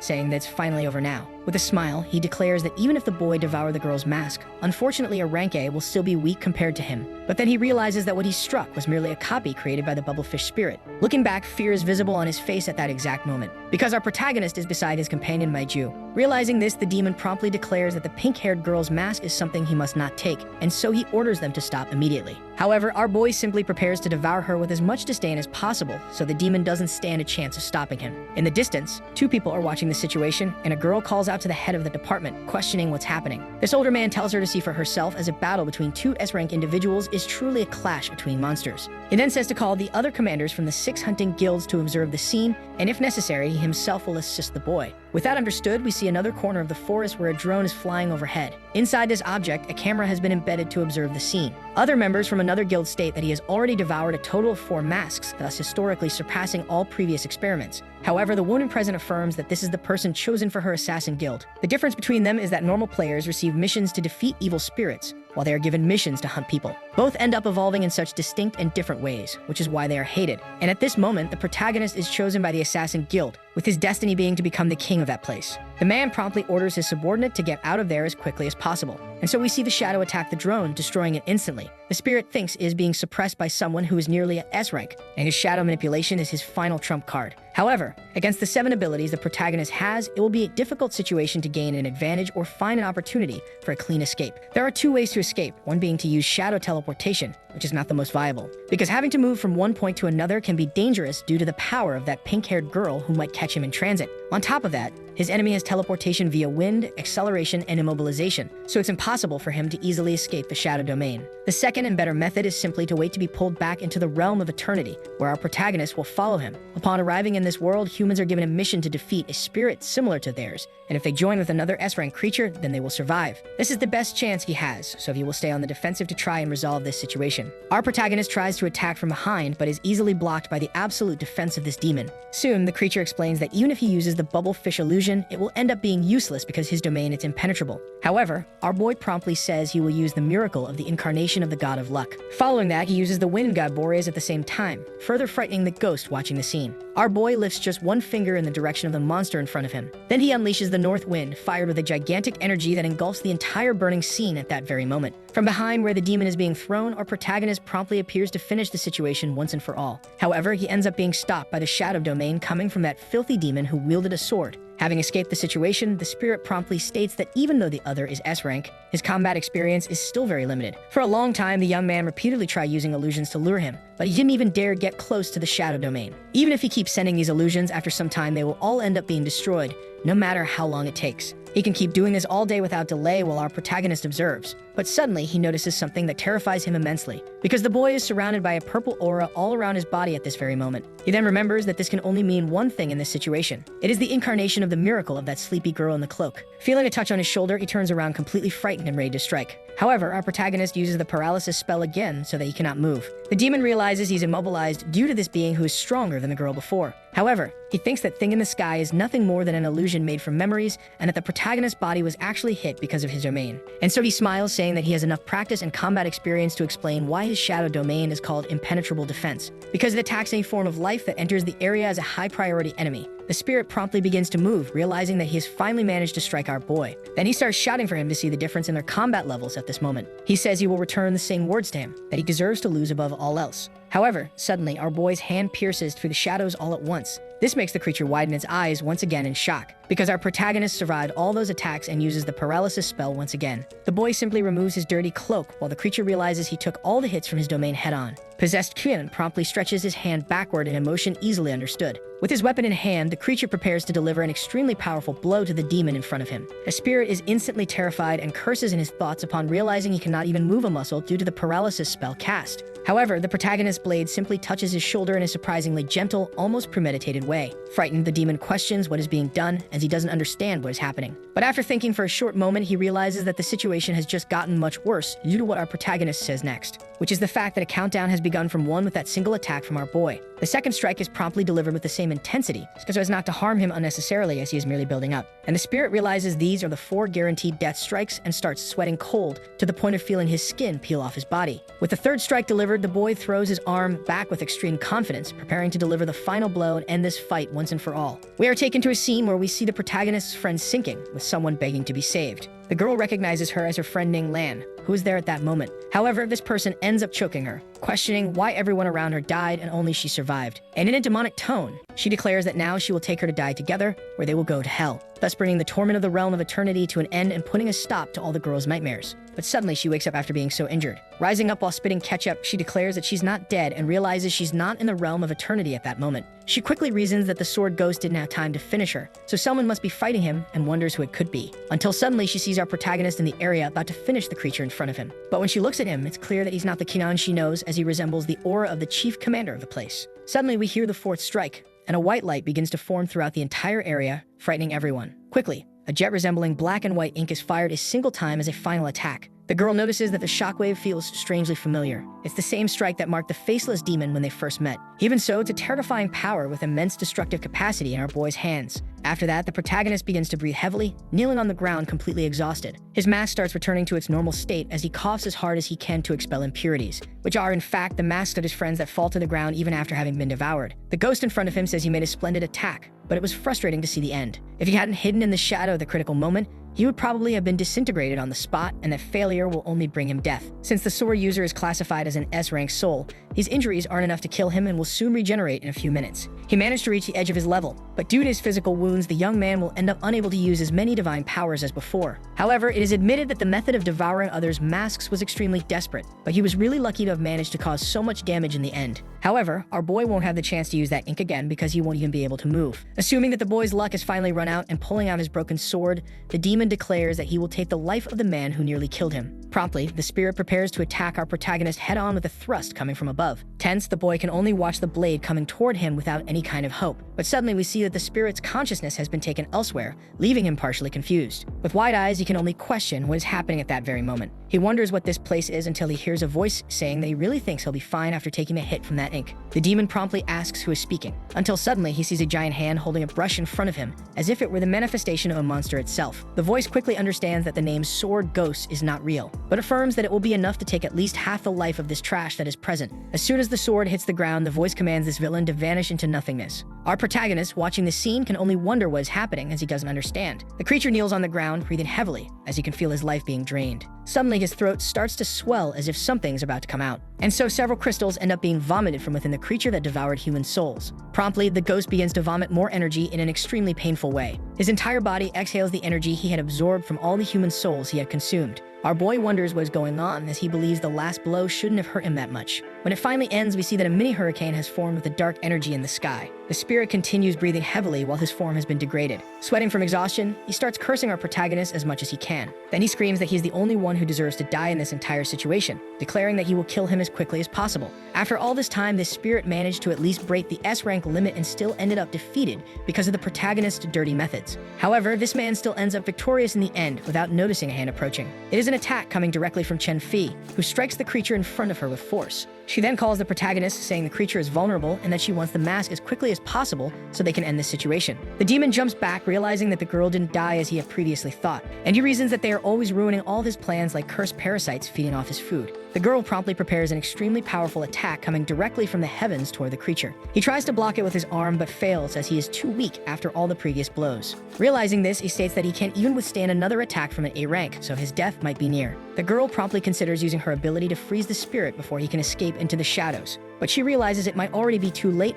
and the creature is about to get away. But suddenly someone arrives and grabs the spirit from behind with all their strength. It's Uncle Chao Liang, who tells his companion to deliver the attack as quickly as possible. Suddenly, taking advantage of the situation, the girl charges all at once using her sword as a piercing weapon, thus managing to strike with such force that it even hits the older uncle who is holding the demon. The creature spits ketchup as he feels the damage pierce his heart intensely. Both fall to the ground and the girl becomes immensely worried about the member of her group. She declares that she will contact a doctor as quickly as possible, and the older man says it's just a scratch, so she shouldn't worry, she should focus on the sword demon. The young woman promptly says it was a direct blow to his heart, so there is no chance of him escaping or even surviving. Suddenly, Maiju arrives at the scene, startling the girl, who realizes she is already awake. The girl, picking up the fragments, notices that they are the souls devoured by that spirit. Suddenly, the two who were observing the situation from afar arrive, asking if they need help. They then introduce themselves as the hunting team from Radiant Silver and say they came there to assist. The girl promptly states that they are the thieves who want to steal all the reward after having done nothing in the actual battle. However, the protagonist's friend asks if no other guild came to help and says she needs a doctor as soon as possible to help her friend. The girl in the white cloak claims to be a doctor and therefore will be able to help in this kind of situation. Our protagonist suddenly gets up, noticing something that leaves him dissatisfied. He questions why the system is no longer reading any of the other soul fragments present in this cluster,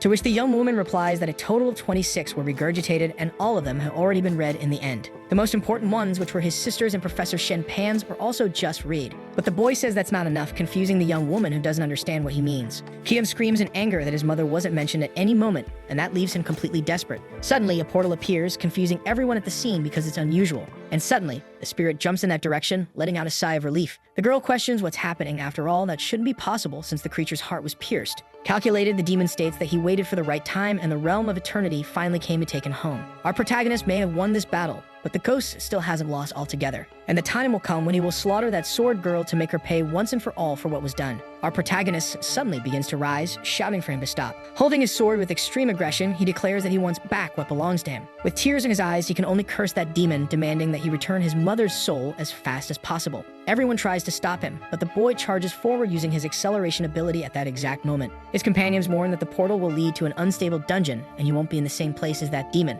With the final scream, we see the portal finally collapse in that location. And with the resulting explosion, all that remains is a cloud of smoke and the image of an empty field without our protagonist. In the next scene, we can see the realm of eternity in a place we've never seen before, a desert. The portal suddenly appears in that location to deliver one of the individuals. It is the sword spirit, who promptly uses the shadow to enter the place. And as soon as he emerges from it, we can clearly see that he is struggling to breathe in this situation. He says he ended up getting stabbed again by our protagonist while on his way to this location. But when he looks ahead, he realizes this is the temple of the god of darkness. It's unfortunate that he didn't reach this place because of that blow from our protagonist, but he should be able to walk through the palace since his power still holds honor. Suddenly, someone appears, questioning who this strange shadow clown is standing before her, and she asks how his experience was in the human world. But seeing that he is weak, she says he truly came to insult them. She then questions how he dares to dirty the floor of this sacred temple with his own blood, and this is the fifth goddess of darkness, Sly. She promptly says she wants to hear the answer quickly, or else she will break the mouth of the spirit standing before her in half. Then the creature promptly states that some unexpected incidents ended up happening. However, the octopus states that this is already the second time he has gathered all the shadow gods just to come up with another excuse. But the shadow demon promptly begs for more time, as he is close to reaching S rank and will then be able to claim the 8th throne. However, he is startled to hear that this might not be possible after all.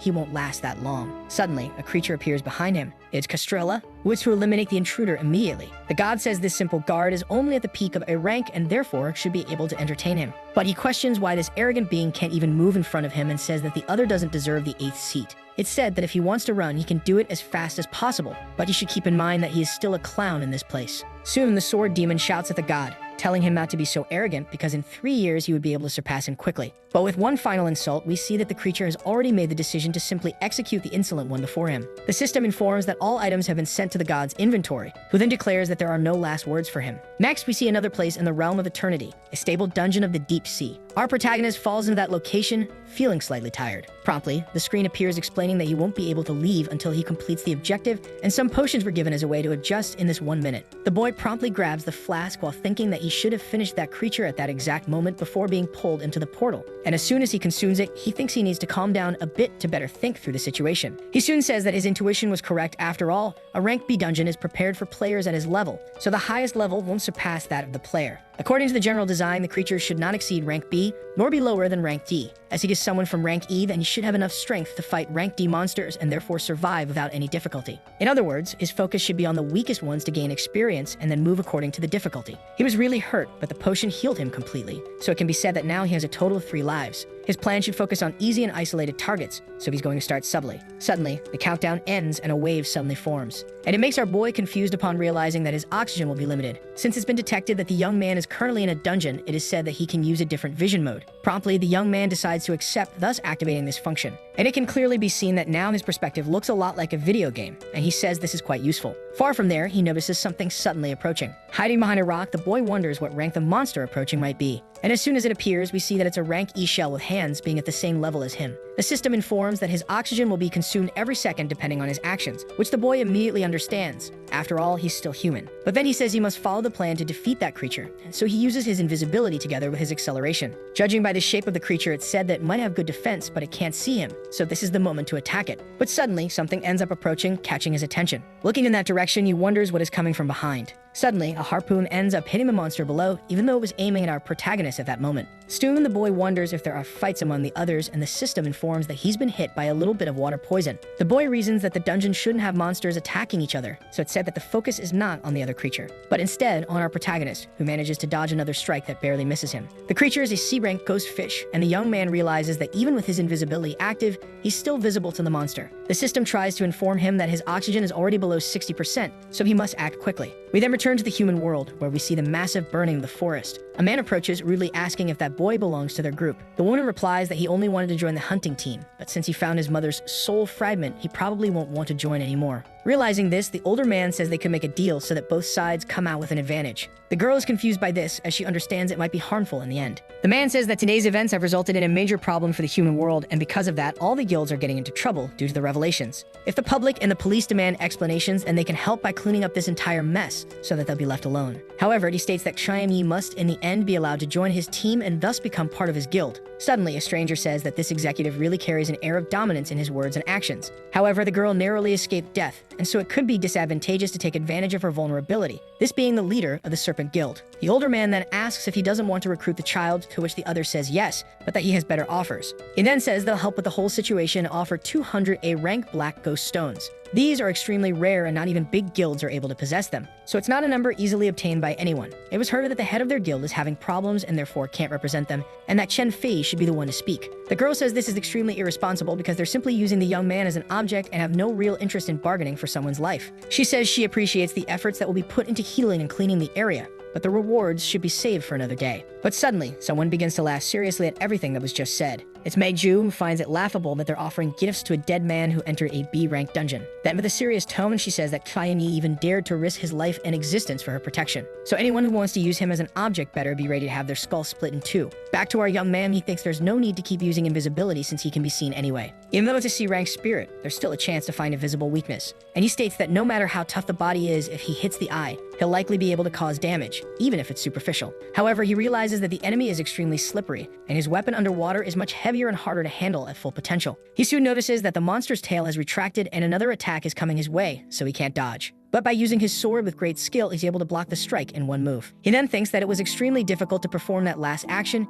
and his remaining oxygen is under 26%. He must remain calm and not panic because the best thing to do is to think, and he realizes that illusions will probably be useless in this situation. Even with the 100-foot strength enchantment, he's still swimming too slowly and won't be able to dodge another attack. The only way is if he can use the Faceless One's cannon, but it takes a long time to charge. However, suddenly he widens his eyes upon realizing he can simply do something that was right in front of him all along. He'll only have one chance. After all, his oxygen is finally running out, and that's why this is a gamble he has to win in this last second. And so the attack is coming at him once again, fully aimed at his head. But the young man is able to block it while dodging the strike that would likely have been fatal and decapitated him. He's taking advantage of the retraction and says this is the best chance he has to use the faceless laser right in the spirit's face. And so he uses his sword to gain some distance while the system informs him that the attack's firing point has finally been reached. Our boy gets excited and tells the spirit to take this point blank to see the damage. And suddenly, the attack manages to pierce the creature's flesh, creating a huge hole in its body. The system states that he successfully killed the spirit that could sense killing intent and has earned the ability to breathe underwater. He quickly realizes that even the weapon was granted to him, one that causes venomous bleeding damage, applying percentage-based damage to his enemies. With this new ability in hand, he says he can finally continue moving forward in this situation. But suddenly, he feels a massive killing intent coming toward the place where he is at that very moment. He realizes that an overwhelming number of those monsters are suddenly heading in his direction. But then he thinks he should just stay calm because he must not show his killing intent in order not to reveal himself to them.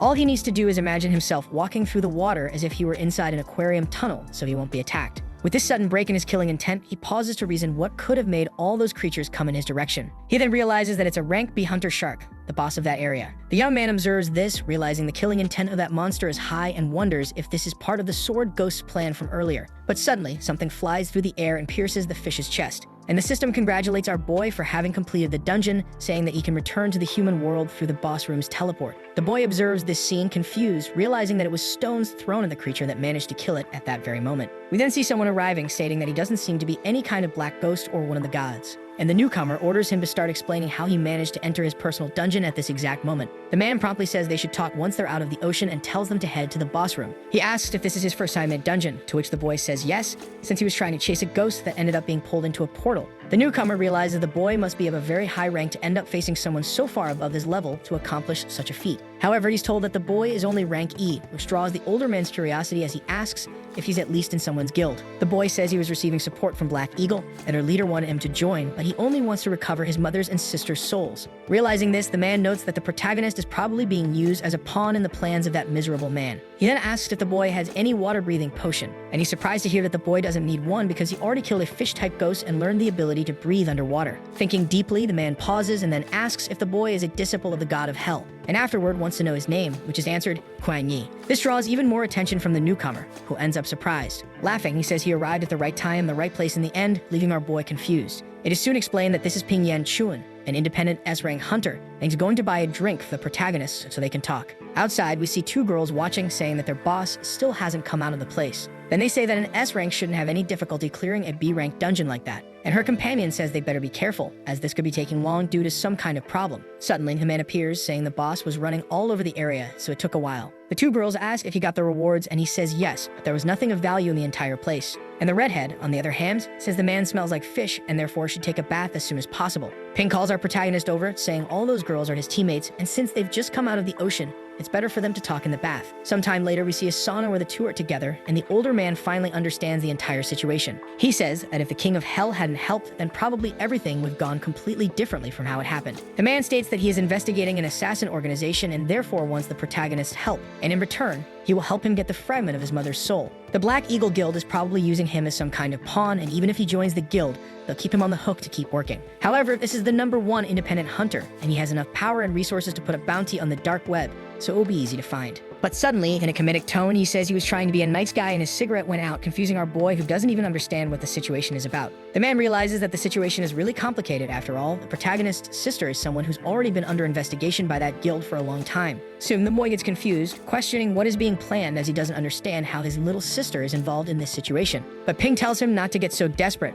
After all, if he thinks about it, his sister must have certain connections with the realm of eternity. Our boy, for a moment, remembers that the first ghost he faced used bait that looked exactly like his sister. The man says that's exactly the proof he needed to understand the situation. He then explains that bubble fish can't transform into someone they've never seen, and they even need to stare at the target to replicate them. Honestly, they had many reports of these fish using the appearance of a girl, and after some investigation, they discovered it was his sister, someone who frequently enters the realm of eternity and ignores the ghosts, saying she's not interested in leveling up but in killing people. The boy gives several arguments, saying his sister is a schoolgirl, so there's no way she could enter the realm of eternity without him knowing. And the man says there might be more to this situation than he originally thought, and he needs to investigate further. But it's important the boy understands one thing. The news about his sister has already spread all over the dark web, and there are already thousands of bounties on her head that can't be ignored. If any top-tier mercenary is called in, how will he be able to protect his sister in the end, as she'll be hunted down as a potential assassin? This man is capable of protecting her and giving her all the support he can, and that's something personal that he needs to resolve this year. There's also another option, and he says that he has disciples, and that he can take care of the boy to make him stronger. If he really wanted to kill the boy's sister, he would have done it a long time ago. But he wants to make one thing clear. He doesn't want to kill innocents without proof. The boy understands this, realizing it's the only way to make this happen, and says he'll keep one thing very clear. Because if anything happens to his beloved sister, he'll hold the man in front of him fully responsible. So both of them end up sealing this pact to form an alliance founded on mutual trust. Suddenly, we are taken to the central hospital where we see a room in the facility. Professor Chen Pang suddenly wakes up from his death sleep syndrome after a long time. Ken Fei promptly asks if he's awake, catching the older man's attention. The girl explains that they managed to retrieve the fragment of his soul and of his wife's, who will wake up soon. The man is happy and thanks her as much as he can. However, the girl states that the spirit devoured 100 souls and only 26 were returned. So if his hands are stained for the rest of his life until they find the creature in the depths of hell. But suddenly, she ends up noticing something that makes her eyes widen for a moment. She then remembers our protagonist who said that people born in poverty have to fight desperately just to stay alive. And with extreme anger, she says that now there are 75 lives in the hands of this miserable man who made the pact. Suddenly, we hear a familiar voice asking if this is room 1138. And upon opening the door, this newcomer calls out to Chen Fi, who is surprised to see such a presence. It's our protagonist who says he's back and wishes good morning to his best friend in this whole situation. The girl panics and starts crying uncontrollably upon seeing that the one who means so much to her is alive right in front of her. And as a shock of reality, she charges toward him and punches him in the head, making him scream in pain. But then she hugs him upon realizing that this isn't a dream, but reality, confusing our boy. She explains that he must not face danger alone again, and if he does, she'll never forgive him. To which the boy responds, saying she's really a violent girl after all, for caring so much about him. But then he asks if she managed to see his sister, because he needs to speak with her immediately to check on her situation. The woman promptly says that the young girl took the fragment recently, but is still unconscious in the room next door and was with Pang to discuss some matters. Our boy, on the other hand, states that there's no one in the room next door, and we then see the top of the hospital where the morning is already so beautiful. A spirit approaches the girl, saying that her brother has already arrived at the location after leaving the dungeon, saying that this was more than expected, making the girl understand the whole situation and maintain a cold tone. The cat says she should be more careful next time. After all, she got herself into great danger and could have even caused her own death. However, the girl claims that this wouldn't be possible as her prediction never fails, and then says they should go because her brother is already calling her. Then she says that all of this is part of the plan that had already been foreseen. After some time, the man asks if the protagonist's sister is okay. The other believes she is, and there has been no sign that she's is different, so he keeps thinking they're looking for the wrong person. And the man says that ever since he entered the realm of eternity, his sister has had certain more frequent activities around him, so it's good to keep that in mind for now. But for now, they should both observe the situation and see what's happening, so they can solve everything more clearly. The boy asks where they're going, to which the man says not to rush because he's finishing his explanation. It is said that he made sure to place a bounty on the spirit that devoured his mother's soul, totaling 1 million souls in coin form. And then he screams in anger that each of those is worth real money, and because of that, he had to kill about 10 million just to get that amount. They definitely managed to find him, but it's just a matter of time, and the protagonist's mother will have to wait a while, and they will continue trading until then. Finally, they both arrive at the place, and the protagonist asks what's in this scene that seems so ordinary, to which it is said that within this place lies a huge secret, and so he asks Scan to follow him. It is then explained that this is a dungeon called the White Room, and only 9 have been discovered across the entire globe. Inside this place, there are no obstacles, and the map never regenerates, so it's just a vast, completely white space. In this scenario, there's only one type of ghost known as modules, and they will always be weak and have no special abilities. However, these black spirits are valuable because they can drop some soul fragments of your level and can even drop soul coins. Still, one must keep in mind that these killer monsters end up increasing your time on Earth. As you've probably seen, whenever you eliminate a spirit in the realm of eternity, your life in the normal world is always restored enough, and you've probably forgotten that. Killing such creatures will significantly increase your time on Earth, and if he keeps doing it for at least one day, then he won't have to worry for the entire month. But the White Room can only spawn D-rank monsters, so when you reach C-rank, the experience and life extension become practically null. However, for someone extremely rare and weak like our protagonist, who is in E rank, this place is a gold mine that can yield millions of crystals. There's just one rule: he cannot trigger the boss room or he'll have to fight to the death, and once it's completed, the dungeon will be cleared and disappear. They believe this happens because this room is some sort of bug, and that's why it's forbidden to open the boss door in any way. He even decides to share a curiosity, which is the fact that his friend from Black Eagle gave this guild at the cost of his life in the end. Furthermore, there's another point, which is the fact that there's another person who will be leveling up alongside the protagonist, someone of D rank. With both entering the place, the man decides to introduce them, telling them to come closer, saying that both will stay there to increase their strength, so they should get along. The man promptly leaves, saying he has nothing else to say and will be on his way, and our protagonist quickly tries to stop him, telling him to wait a minute. However, suddenly he feels an extreme killing intent calling for his attention. It turns out to be a spirit that has already appeared and is ready to attack our boy, who is surprised by the speed of its emergence. The blonde promptly tells our boy to let him handle the monsters first, because as soon as he reaches C rank, he'll give him all the space he needs. But the young man puts on his mask, confused by such a statement. He then uses his speed enhancement enchantment to finish the creature at an unbelievable speed. He apologizes afterwards, saying he has reasons that require him to gain experience quickly. As expected, these monsters have no life or defensive attributes, meaning their resistance to poison is 0. The other man, on the other hand, clenches his fists that begin to ignite, saying he'll go all in and thinks to himself that the boy is truly unbelievable. We then see another place where 2 girls are accompanying the mercenary, and one of them questions why they were brought there. The one with purple hair, on the other hand, says that it was already explained, calling her companion completely neglectful. And in a comedic tone, she says that the master is someone from this Black Eagle guild, making her companion say she's never heard of it. But then both change the subject, saying that the man in front of them has a personality full of killing intent, and that they should be careful. Suddenly, the long-haired guy says that the 2 should listen to him. He tells them to split up and report any strange incident. One should stay below, and the other should go to the top. And if he doesn't return in 10 minutes, then both should run as fast as they can. As he enters, a guard tries to warn him that this is Black Eagle Company territory, and that he cannot enter. However, the man continues advancing, increasingly irritating the guard. And suddenly, someone arrives asking who dares to enter such a place, then tells the old man to leave because that place is not appropriate for him. And Mr. Ping promptly states that not recognizing him must mean he's a new member who joined during his absence. We then see the meeting room, where one of the men states that after being devoured by Qian, the masks regressed significantly. At first, they were cracked, but it was noticed that the manifestation of miracles became increasingly difficult and even failed at times. One of the executives states that they can't let this situation continue, as they can't even use the protagonist as a weapon in this kind of scenario. The blonde, on the other hand, starts wondering where Meiju is and why she hasn't arrived yet, until suddenly the wall explodes, throwing something inside. It turns out to be the girl, who lands on the table and ends up sitting on the floor. The white-haired one asks the guard if an enemy attack is happening and tells everyone to head to the conference room. However, the one responsible for this says that placing a B rank here is truly a mistake, thus assuming he has already taken care of all the details of this operation. With a cocky tone, he calls for Qian, asking if he wasn't the one who called him there and why they tried to stop him. To which the guild leader tells him to forget all that, as he's already caused enough trouble for his people. He knows that the protagonist is in this old man's hands and says that he can't stay with the boy.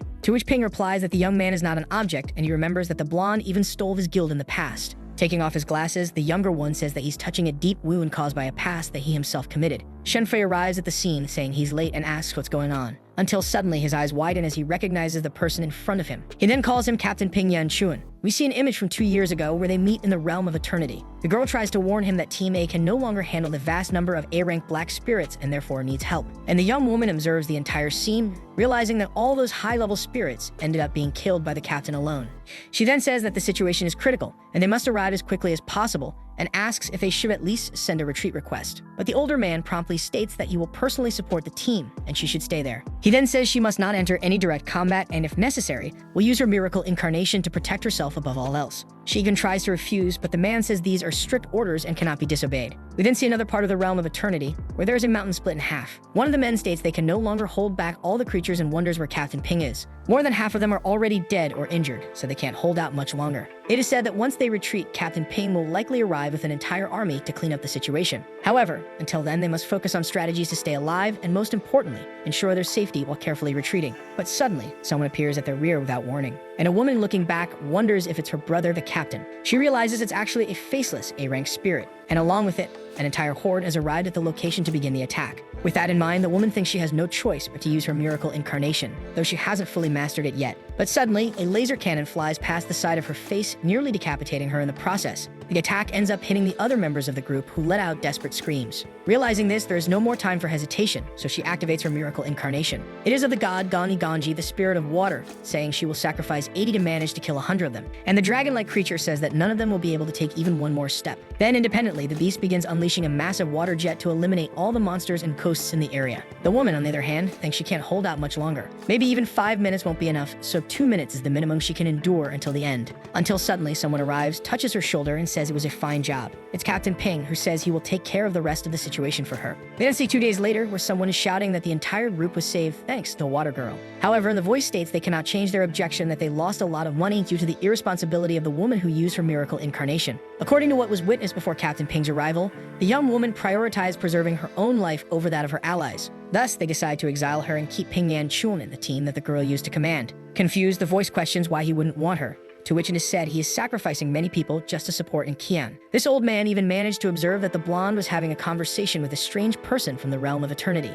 All the evidence from the Assassin's Guild was removed from the scene, so it is claimed it can't be a coincidence. They then say maybe they are betraying him just to ensure the guild doesn't kill them after all this time. But then, in a calmer tone, he says that when the assassin arrives, he can go seek his own defense in the arms of that other man. The voice tries to warn that the Black Eagle Guild is a hunting team that oversees all authority in the area, but the man doesn't seem to care. He then says that Qian may even take his place, but he'll never be able to do half the work he has done all these years. It is already explained that the vast majority of participants who go to the realm of identity are searching for the ghosts. However, there is a very clear exception among all of them. Some people are given missions specifically to kill other players. These individuals tend to form gangs and thus create a sense of fear against the opponents who fall into their hands. Their main name is feared by those who know them. They are called the Guild of Assassins, where no one survives an encounter with them. After the incident, Ping Yan Chun ended up working as a delivery man and completed side missions in the realm of eternity. Yi Xiao Yu, on the other hand, went back to running her bar and helping the older man with information and rewards. But that only lasted for 6 months, as the woman was murdered in the realm of eternity by the assassins and never woke up again in the real world. In the end, she had no real relationships, so the only person who came to her funeral was Mr. Ping, who stood alone silently watching his friend. The Black Eagle team quickly heard about what happened and gave this man access to 3 white dungeons, worth millions to keep him quiet.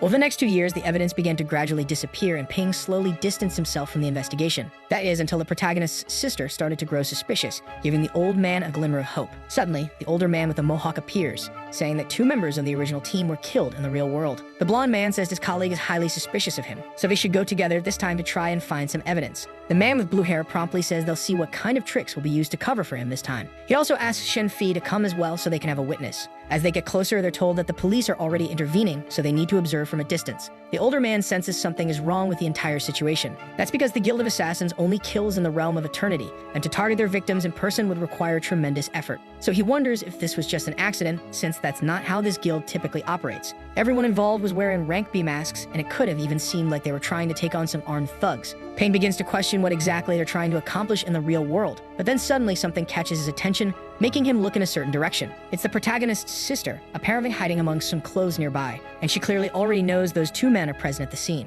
The older man immediately shouts, trying to get her to stop right where she is. But as he approaches, he sees that there's no one there anymore, as if she mysteriously vanished. He starts wondering where she went because something feels off, and they ask if he saw anything. It's clear that the cat who accompanied the protagonist's sister is still there, while the old man says it was nothing. We see a strange mark on his leg, and the cute creature lets out a sigh, as if it had all been part of a plan. We are then taken back to the trapdoor the protagonist went through, and we see someone cursing inside the portal as something clearly seems to be going wrong. It's the blonde man who says that this kid is not normal. He wonders who he could be because the whole thing is just too strange. No matter how good he is, it should be impossible for him to take out so many monsters at that insane speed. That way, they'll be able to reach rank C and surpass him soon. In his thoughts, feeling tense, he says he can't let that happen. He starts thinking of something, but then looks back and remembers the boss's door. He can simply use an item at this moment. Watching the protagonist, he realizes the boy really enjoys killing monsters, so he decides to give his friend the biggest content possible to fill his heart. He'll release the boss of the area first and then use teleportation to escape, so Kim-Yi won't be able to get out. And once the dungeon is opened, it'll be locked and no one will be able to enter, so the young man will just be left there waiting for death. The boy quickly understands the situation and wonders to himself whether Uncle Ping didn't tell him this is the boss room. However, the blonde man seems to ignore that and starts forcing the objective. Right away, he opens his mouth and tells him to stop talking so much nonsense like he's doing now. Our protagonist watches the scene and wonders what level the boss that's about to appear will be, but decides to simply wait for his Uncle Ping to come help. But then he becomes alarmed upon sensing something, an intense murderous aura. He immediately tells his companion to move away from the door, but he fails to notice a giant blade flying in his direction, cutting his precious one. The blonde, with blood spilling from his mouth, uses his teleportation at that exact moment to escape, and so his soul detaches from the dungeon, pulling him outside. Our boy, on the other hand, hears the sound of bells ringing like some sort of ritual. He wonders what's going on as the modules are being sucked into the boss room. Soon we see a wave of creatures pouring into that unknown space. The aura grows heavier as the doors continue to open wider and wider. A hand ends up settling into that place, making the atmosphere even more intense. Our boy stares upward and says he's going to die soon. But then he faces the creature before him, not looking particularly surprised. And so he wonders to himself what kind of aberration this is and why it seems so weak. Outside, someone is heard complaining about having drunk too much and questioning why they have to wait for a rookie. The redhead says this place reeks of something like blood and asks if the boss ended up returning the place with blood, to which her friend says she can go ask him. But suddenly, she calls out to Feng Xinyi and asks if she's sober and her companion thinks she is. However, the girl doesn't think so because she's hallucinating a weird guy lying on the ground. We're taken back to where our protagonist declares that this creature is way too weak to be the boss. Its strength is lacking and the murderous intent from before, that blade, was far more intense. But he doesn't need to dwell on that now, because he still needs to take down the monster, so he charges in with his dagger. Then suddenly, the sound of a bell rings once more, and a massive blade pierces the head of the monster in front of him. Our young man says it happened again and wonders how long that sword must be to reach all the way here. He then tries to exit the dungeon, but the system informs him that it's impossible. He must complete this area first. Yi, observing this, realizes the blonde got caught in a trap, just as he suspected. The teleport portal turned red again, meaning it's locked and there's no way for him to escape. Even if it's a death sentence, maybe he can defeat the boss. He has a poison weapon that deals percentage-based damage, so it's not impossible. He steps into the room, his shadow stretching out behind him. And then we see the massive creature congratulating him for finally arriving and calling him the king of hell in that moment. Our protagonist asks if it knows his name, as he doesn't understand how that's possible. But the creature says it knows him because a woman told it she would see him, though it didn't actually believe it would happen. Our young man grips the poisoned dagger and wonders who that person might be who gave the warning. But he's told it doesn't matter. Such things are useless here. In this place, names are irrelevant. What truly matters is that he wears the mask of the king of hell, which guarantees everything. They'll fight to the death, and if he kills the creature, he can stop the prophecy from coming true. And with that, the creature screams to begin, for them to cut each other in half. Our young man sees the massive attack coming toward him, his eyes widening for a moment. We cut to the outside where his uncle finally arrives and asks what's going on. His friend says he's finally here and she thought the old man had caused all this. She says she's doing her best to try to save that idiot in there, but she's not sure if she'll be able to wake him up. However, Han Yan tells her to shut up. There isn't a single person who can't be saved when he's around. Right away, the blue-haired man notices that the teleport portal has turned red, meaning our protagonist is still inside. And so he prays in his mind that the boy can hold out until a chance appears. Our boy, on the other hand, notices a detail. The creature is named Error. Xuanyi then realizes that maybe his uncle's theory was right about this place being a mistake. But he quickly changes the subject and claims to have figured out the creature's weakness. His attacks are not even slightly capable of scratching it, which makes the poison damage nearly null. However, there's one spot that this monster protects above all else, which is probably its core. That core is the embryo held between the giant's hands. Its hand is completely pulled back as it prepares to strike. And as the dagger moves forward, we can see the baby's figure slightly moving. Soon we notice the child's eye partially shifting, as if it sensed something. Suddenly, our boy is engulfed in a massive golden light. He starts to close his eyes, realizing it's something extremely bright, like the sun itself. When he regains his senses and opens his eyes, he notices something very strange. He wonders where he is and why he's not wearing his mask in this situation. Someone approaches from behind, suddenly calling his name. The boy quickly asks who it is, as he doesn't recognize her at first. However, the stranger says he found something really interesting and asks if he can guess what it is. But then she tells him to return, because this is not a place he belongs to. She hands him an item, calling it a reward for having discovered the bug. Our young man suddenly opens his eyes, turning his attention back to what was happening earlier. He soon realizes that the tip of his dagger had been thrown toward the embryo, where the child moved almost as if it dodged the attack. However, the creature begins to scream, questioning how he dares to attack. Our boy thinks this is definitely not good as a massive hand flies in his direction. He is then thrown far away, crying out in pain for a moment. The system reports that an error has been detected and the code is completely scrambled. Our young man, stepping out from the smoke, wonders what's going on. The system begins reconstructing and checking all of the dungeon's assets. Because the coast was considered an error, it will replace it with another creature of equal strength. The screen then informs him that this rank B spirit will be more than enough to challenge him, and that he's earned a reward, which was sent to his inventory. Our protagonist realizes that this place truly is an anomaly, and that mysterious figure was probably an administrator of the area. But when he looks to the side, he notices the embryo wasn't deleted. He wonders whether the admin didn't notice it, but then says that's impossible, since the error was protecting the embryo like it was the dungeon's boss. Still, he decides to defeat the creature in front of him first, so he can check something else afterward. He opens his inventory, wondering what the faceless woman gave him. He discovers it's a vial of connection ink and realizes it could be useful. As soon as it's used, his aura flares up intensely, and its usage count drops to 1 out of 5. As expected, his chances increase dramatically with this new ability. Suddenly, we see someone waking up in a filthy place. He calls out for the girl with the guitar, calling her by the name Manhwa. Annoyed, the girl hits him with her instrument and tells him to call her that Aratha. Soon, the man with blue hair steps forward, asking if this brat knows what the White Dungeon means to him. He'd better explain everything down to the last detail to help them understand. And if he feels anything is being left out, he'll take him right back to hell just as easily as he brought him out. We see our protagonist again dodging the attacks coming his way. The centaur raises its front hooves to launch an attack. It then uses a war charge to create a massive shockwave. Our boy is surprised by it and takes a few steps back due to the powerful blow. But he then uses the cracked terrain to gain momentum and close in on his opponent. As he gets closer, he uses his weapon switch to equip his sword. With a strong stomp on the ground, he prepares to use his ink strike, a signature move tied to his mask. Then a massive beam of energy shoots from the black blade in his hands. And so the creature's helmet can be seen falling to the ground due to the massive damage it took. The system congratulates him for reaching rank C. All rewards have been sent to his inventory, and he can now leave the area. The young man realizes the embryo can be stored in his inventory, but upon opening it, it only shows a huge wall of text. He then decides to leave the place as quickly as possible to report what happened to his Uncle Ping. Soon, the man notices the gate has turned blue again, which seems to mean our protagonist is finally coming out. The young man thanks them for waiting, maintaining a confident smile on his face. However, the redhead says he must be joking with her because she recognizes him and calls him by name. On the other hand, our protagonist, upon seeing her, has the same reaction and calls her Hanya Na. In a cafe, the old man is surprised to learn they knew each other before anything else. The girl explains they used to be neighbors before she had to move away after the school entrance exams. Our protagonist asks how she died, to which it said she was in an elevator accident that fell from the 20th floor. In the end, when she exited the realm of eternity, she walked out covered in blood, which started a trend online and turned her into a celebrity. Then with a shy laugh, she says it's really embarrassing to keep introducing herself and asks her friend to say something too. The young woman introduces herself as Fan Xin Yi, saying she doesn't want to get into the details of how she died, and asked our protagonist to take good care of her. The older man quickly says her friend used to talk a lot about the protagonist, calling him a childhood friend she wanted to ask out. Embarrassed, the girl throws a cup at her boss's head, telling him to shut his mouth. He then changes the subject and reveals that they will be a team from now on, and the blonde was supposed to join but became useless, so he was dismissed. Soon everyone leaves the place, with the older man saying his focus now will be on accumulating lifespan. We quickly see another location where someone is walking around in a hoodie despite the intense heat. It's the same blonde from earlier, thinking he had terrible luck that this kid suddenly showed up and stole everything he had built, along with his pride as a rank D. He barely has any lifespan left because he didn't receive any reward from the White Dungeon, so he must find a place to enter the realm of eternity. But soon he begins to feel tense and has a bad feeling, sensing that someone has been following him since the supermarket. Turning his head back, he wonders who it could be but doesn't see anyone approaching. Then we see a newcomer holding ropes, ready to capture this idiot who thinks he's going crazy. After some time, we're taken to the realm of eternity where a red moon is rising. Bats can be seen flying in the sky, each having only one eye as a distinctive trait. Suddenly, they are shot down by numerous green arrows that pierce through them effortlessly. Our protagonist asks what ability the girl used, and she explains it's the blessing of Daedalus. Her mask is that of the demigod Icarus, and she can deal massive damage with 100 arrows against multiple enemies,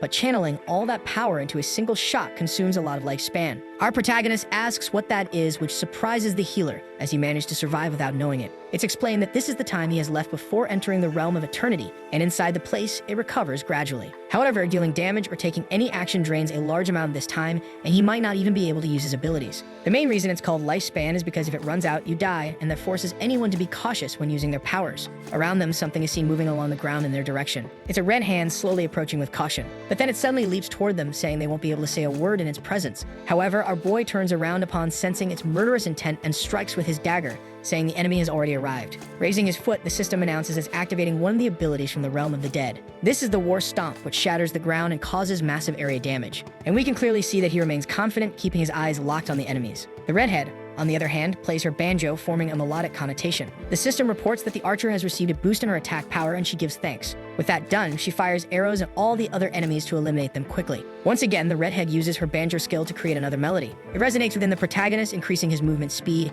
and he amplifies it further by using the strength 100 legs. He then strikes swiftly at all the hands present with fast and fierce blows. To finish, he uses the cannon skill at the faceless one. After the shot, a massive explosion can be seen, wiping out most of the monsters. Our boy says they need to hold on a bit longer so they can finish the mission written by the system. But suddenly, he looks back and senses an overwhelming killing intent aimed at his teammate. That teammate is the healer, who doesn't notice the enormous foot coming down to crush her. The gigantic creature then stomps hard on the ground to eliminate her. At that moment, we shift to another location, where someone has a sack over their head. A woman we already know calls out to the child while placing a hand on his head. Once she reveals his face, she asks if he understands the gravity of the crime he just committed. The blonde explains that they may be mercenaries of Pingyan Chuan, but admits he was still wrong in the end and says fate has abandoned him. However, the redhead tells him it's actually the opposite of what he's thinking, because the real reason she called him was simply to give him a chance at revenge. She says that Uncle Ping and the protagonist slapped him harder than anyone ever had before and asks if he doesn't want to get even. But suddenly, a familiar voice says that he shouldn't force himself and should only say what the prophecy book tells him. And if he dares say a single unnecessary word,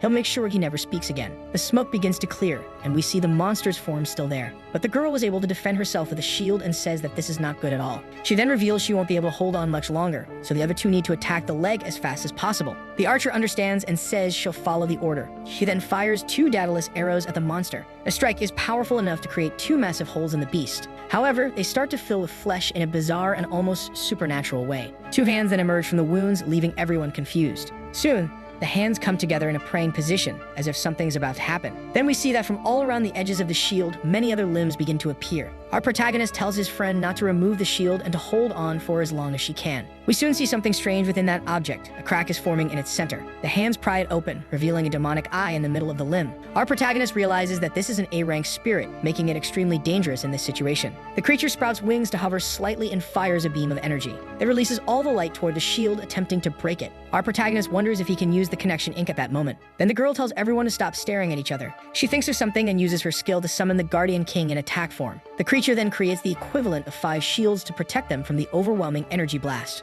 Our protagonist knows that his friend won't be able to hold on much longer. With the vial in hand, he thinks he has no other choice but to use the connection ink. But suddenly, the sound of bells can be heard, bells that the protagonist immediately recognizes. The system then announces that energy is being detected and analyzed, and Qian Yi realizes it's the embryo. All the power is coming directly from its core, and the protagonist sees that it's being absorbed directly. Then we see the massive energy dissipating into a cloud of smoke. A person appears, and the system reports that all the energy was detected and absorbed, and the excess will now be released. Our young man is stunned by how much he has suddenly grown and questions how something like that is even possible. His companion, meanwhile, wonders who this child might be and why they seem to have no clear gender. But without any explanation, the little one directs an attack toward the monster, thus returning all its energy in the form of an extremely powerful strike. When the creature dissipates, our young man keeps staring at this figure, who then turns toward him and calls him Daddy. The blonde, sitting on one of the crates, thinks to himself that this is the only way. Both sides, the Assassin's Guild and Uncle Ping's group, will end up clashing and he'll die if he offends either one of them. So he has no choice but to make this difficult decision to ensure his own survival. We return to the realm of eternity,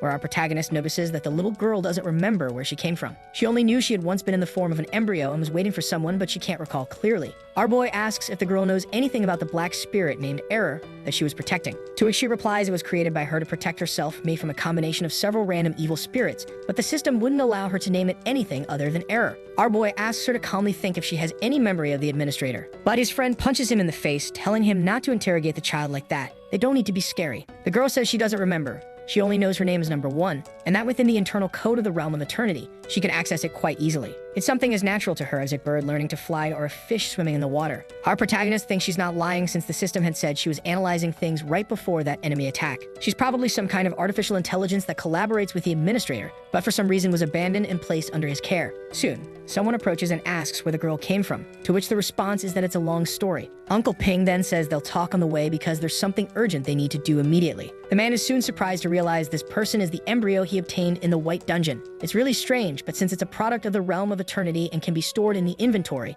it must be some kind of equipment. But the girl quickly shouts that she's not that kind of thing. She's a daughter given to the protagonist. The boy promptly changes the subject, asking where they're heading in such a rush. It's said that they're going to rescue Shang Wenyan, and he's asked who that is. The older man says he's the boy who left him alone in the dungeon, who ended up being captured by the Assassin's Guild and managed to send him a message. This group has a criminal scheme where they drug someone and release them when their remaining time is nearly depleted. Then they send the person to the realm of eternity, where they can be killed, ensuring no one finds out what happened. That way, from the police's perspective, it will look like an accident and the person responsible will never be brought to justice. The blonde was drugged, but he has some resistance and managed to send a message last night asking to be saved before anything worse happened. The old man apologizes for having to save someone like that, but they're close to discovering who the mastermind behind this guild is, and it seems to be connected to his sister. Moreover, the Black Eagle Guild is sending someone to assist them during the investigation. Our young man wonders who that might be, and it's said that in the end, it's no surprise. Because in that place, there's only one person who can be fully trusted among that pack of hyenas. Soon we cut to another location where an elevator has just arrived. The woman asks if he managed to get the information he needed. He says they'll arrive the next afternoon and asks how preparations are going. We then see the blonde still tied to a chair, realizing someone is approaching. Everything is ready, they just have to wait until they bite the bait, and the girl apologizes to him, telling the young man to simply do his part perfectly. Then she asks her ally what happened with the god of prophecy,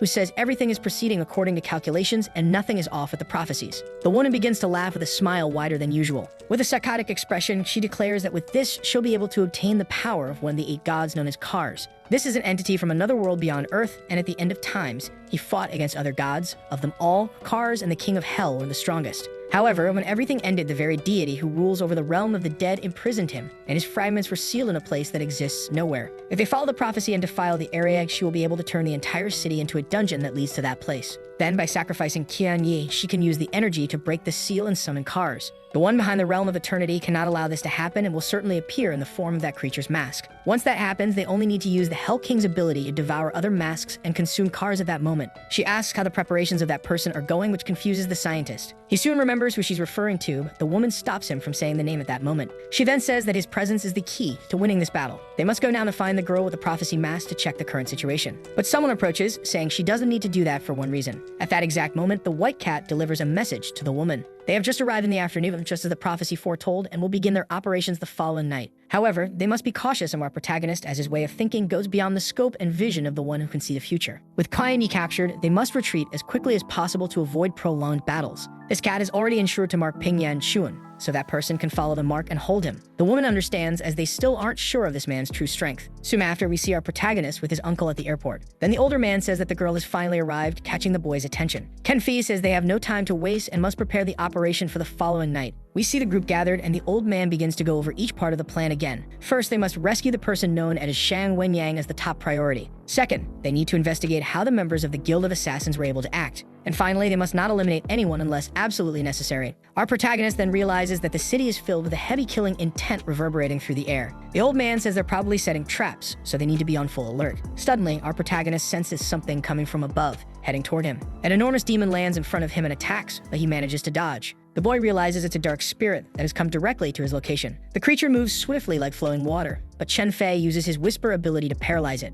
Our protagonist, noticing the creature's guard is down, says this is his best chance to eliminate it right now. However, someone suddenly appears and stops his attack with a single finger. The young man wonders what that was and widens his eyes. He questions who this coded person is and why they're so strong. He takes some distance, wondering who could generate such pressure and kill him intent. The older uncle says they must leave immediately. He will take care of that person, and there's no time for anything else. Both of them understand and retreat at incredible speed. The man asks the hooded figure to remove that disgusting hood because it's way too hot. The real reason he hasn't revealed his face is because he didn't want to create problems within the Black Eagle, but his cooperation with the Guild of Assassins is already obvious. He says he always let his ally stay by his side to ensure a fair duel when the time came, and slowly revealed his dirty actions. Then he calls the blonde man by name, and Qian. The man says he's using many sharp words and asks if he can explain the reasons why anyone should trust what he's saying. But the old man says those are filthy lies thrown to the wind, because everyone has their struggles. However, the four-eyed man chose the worst path. With a smile, the man with glasses asks if they'll really have any choice other than to fight, to which the old man replies that he didn't come there to negotiate anything with him.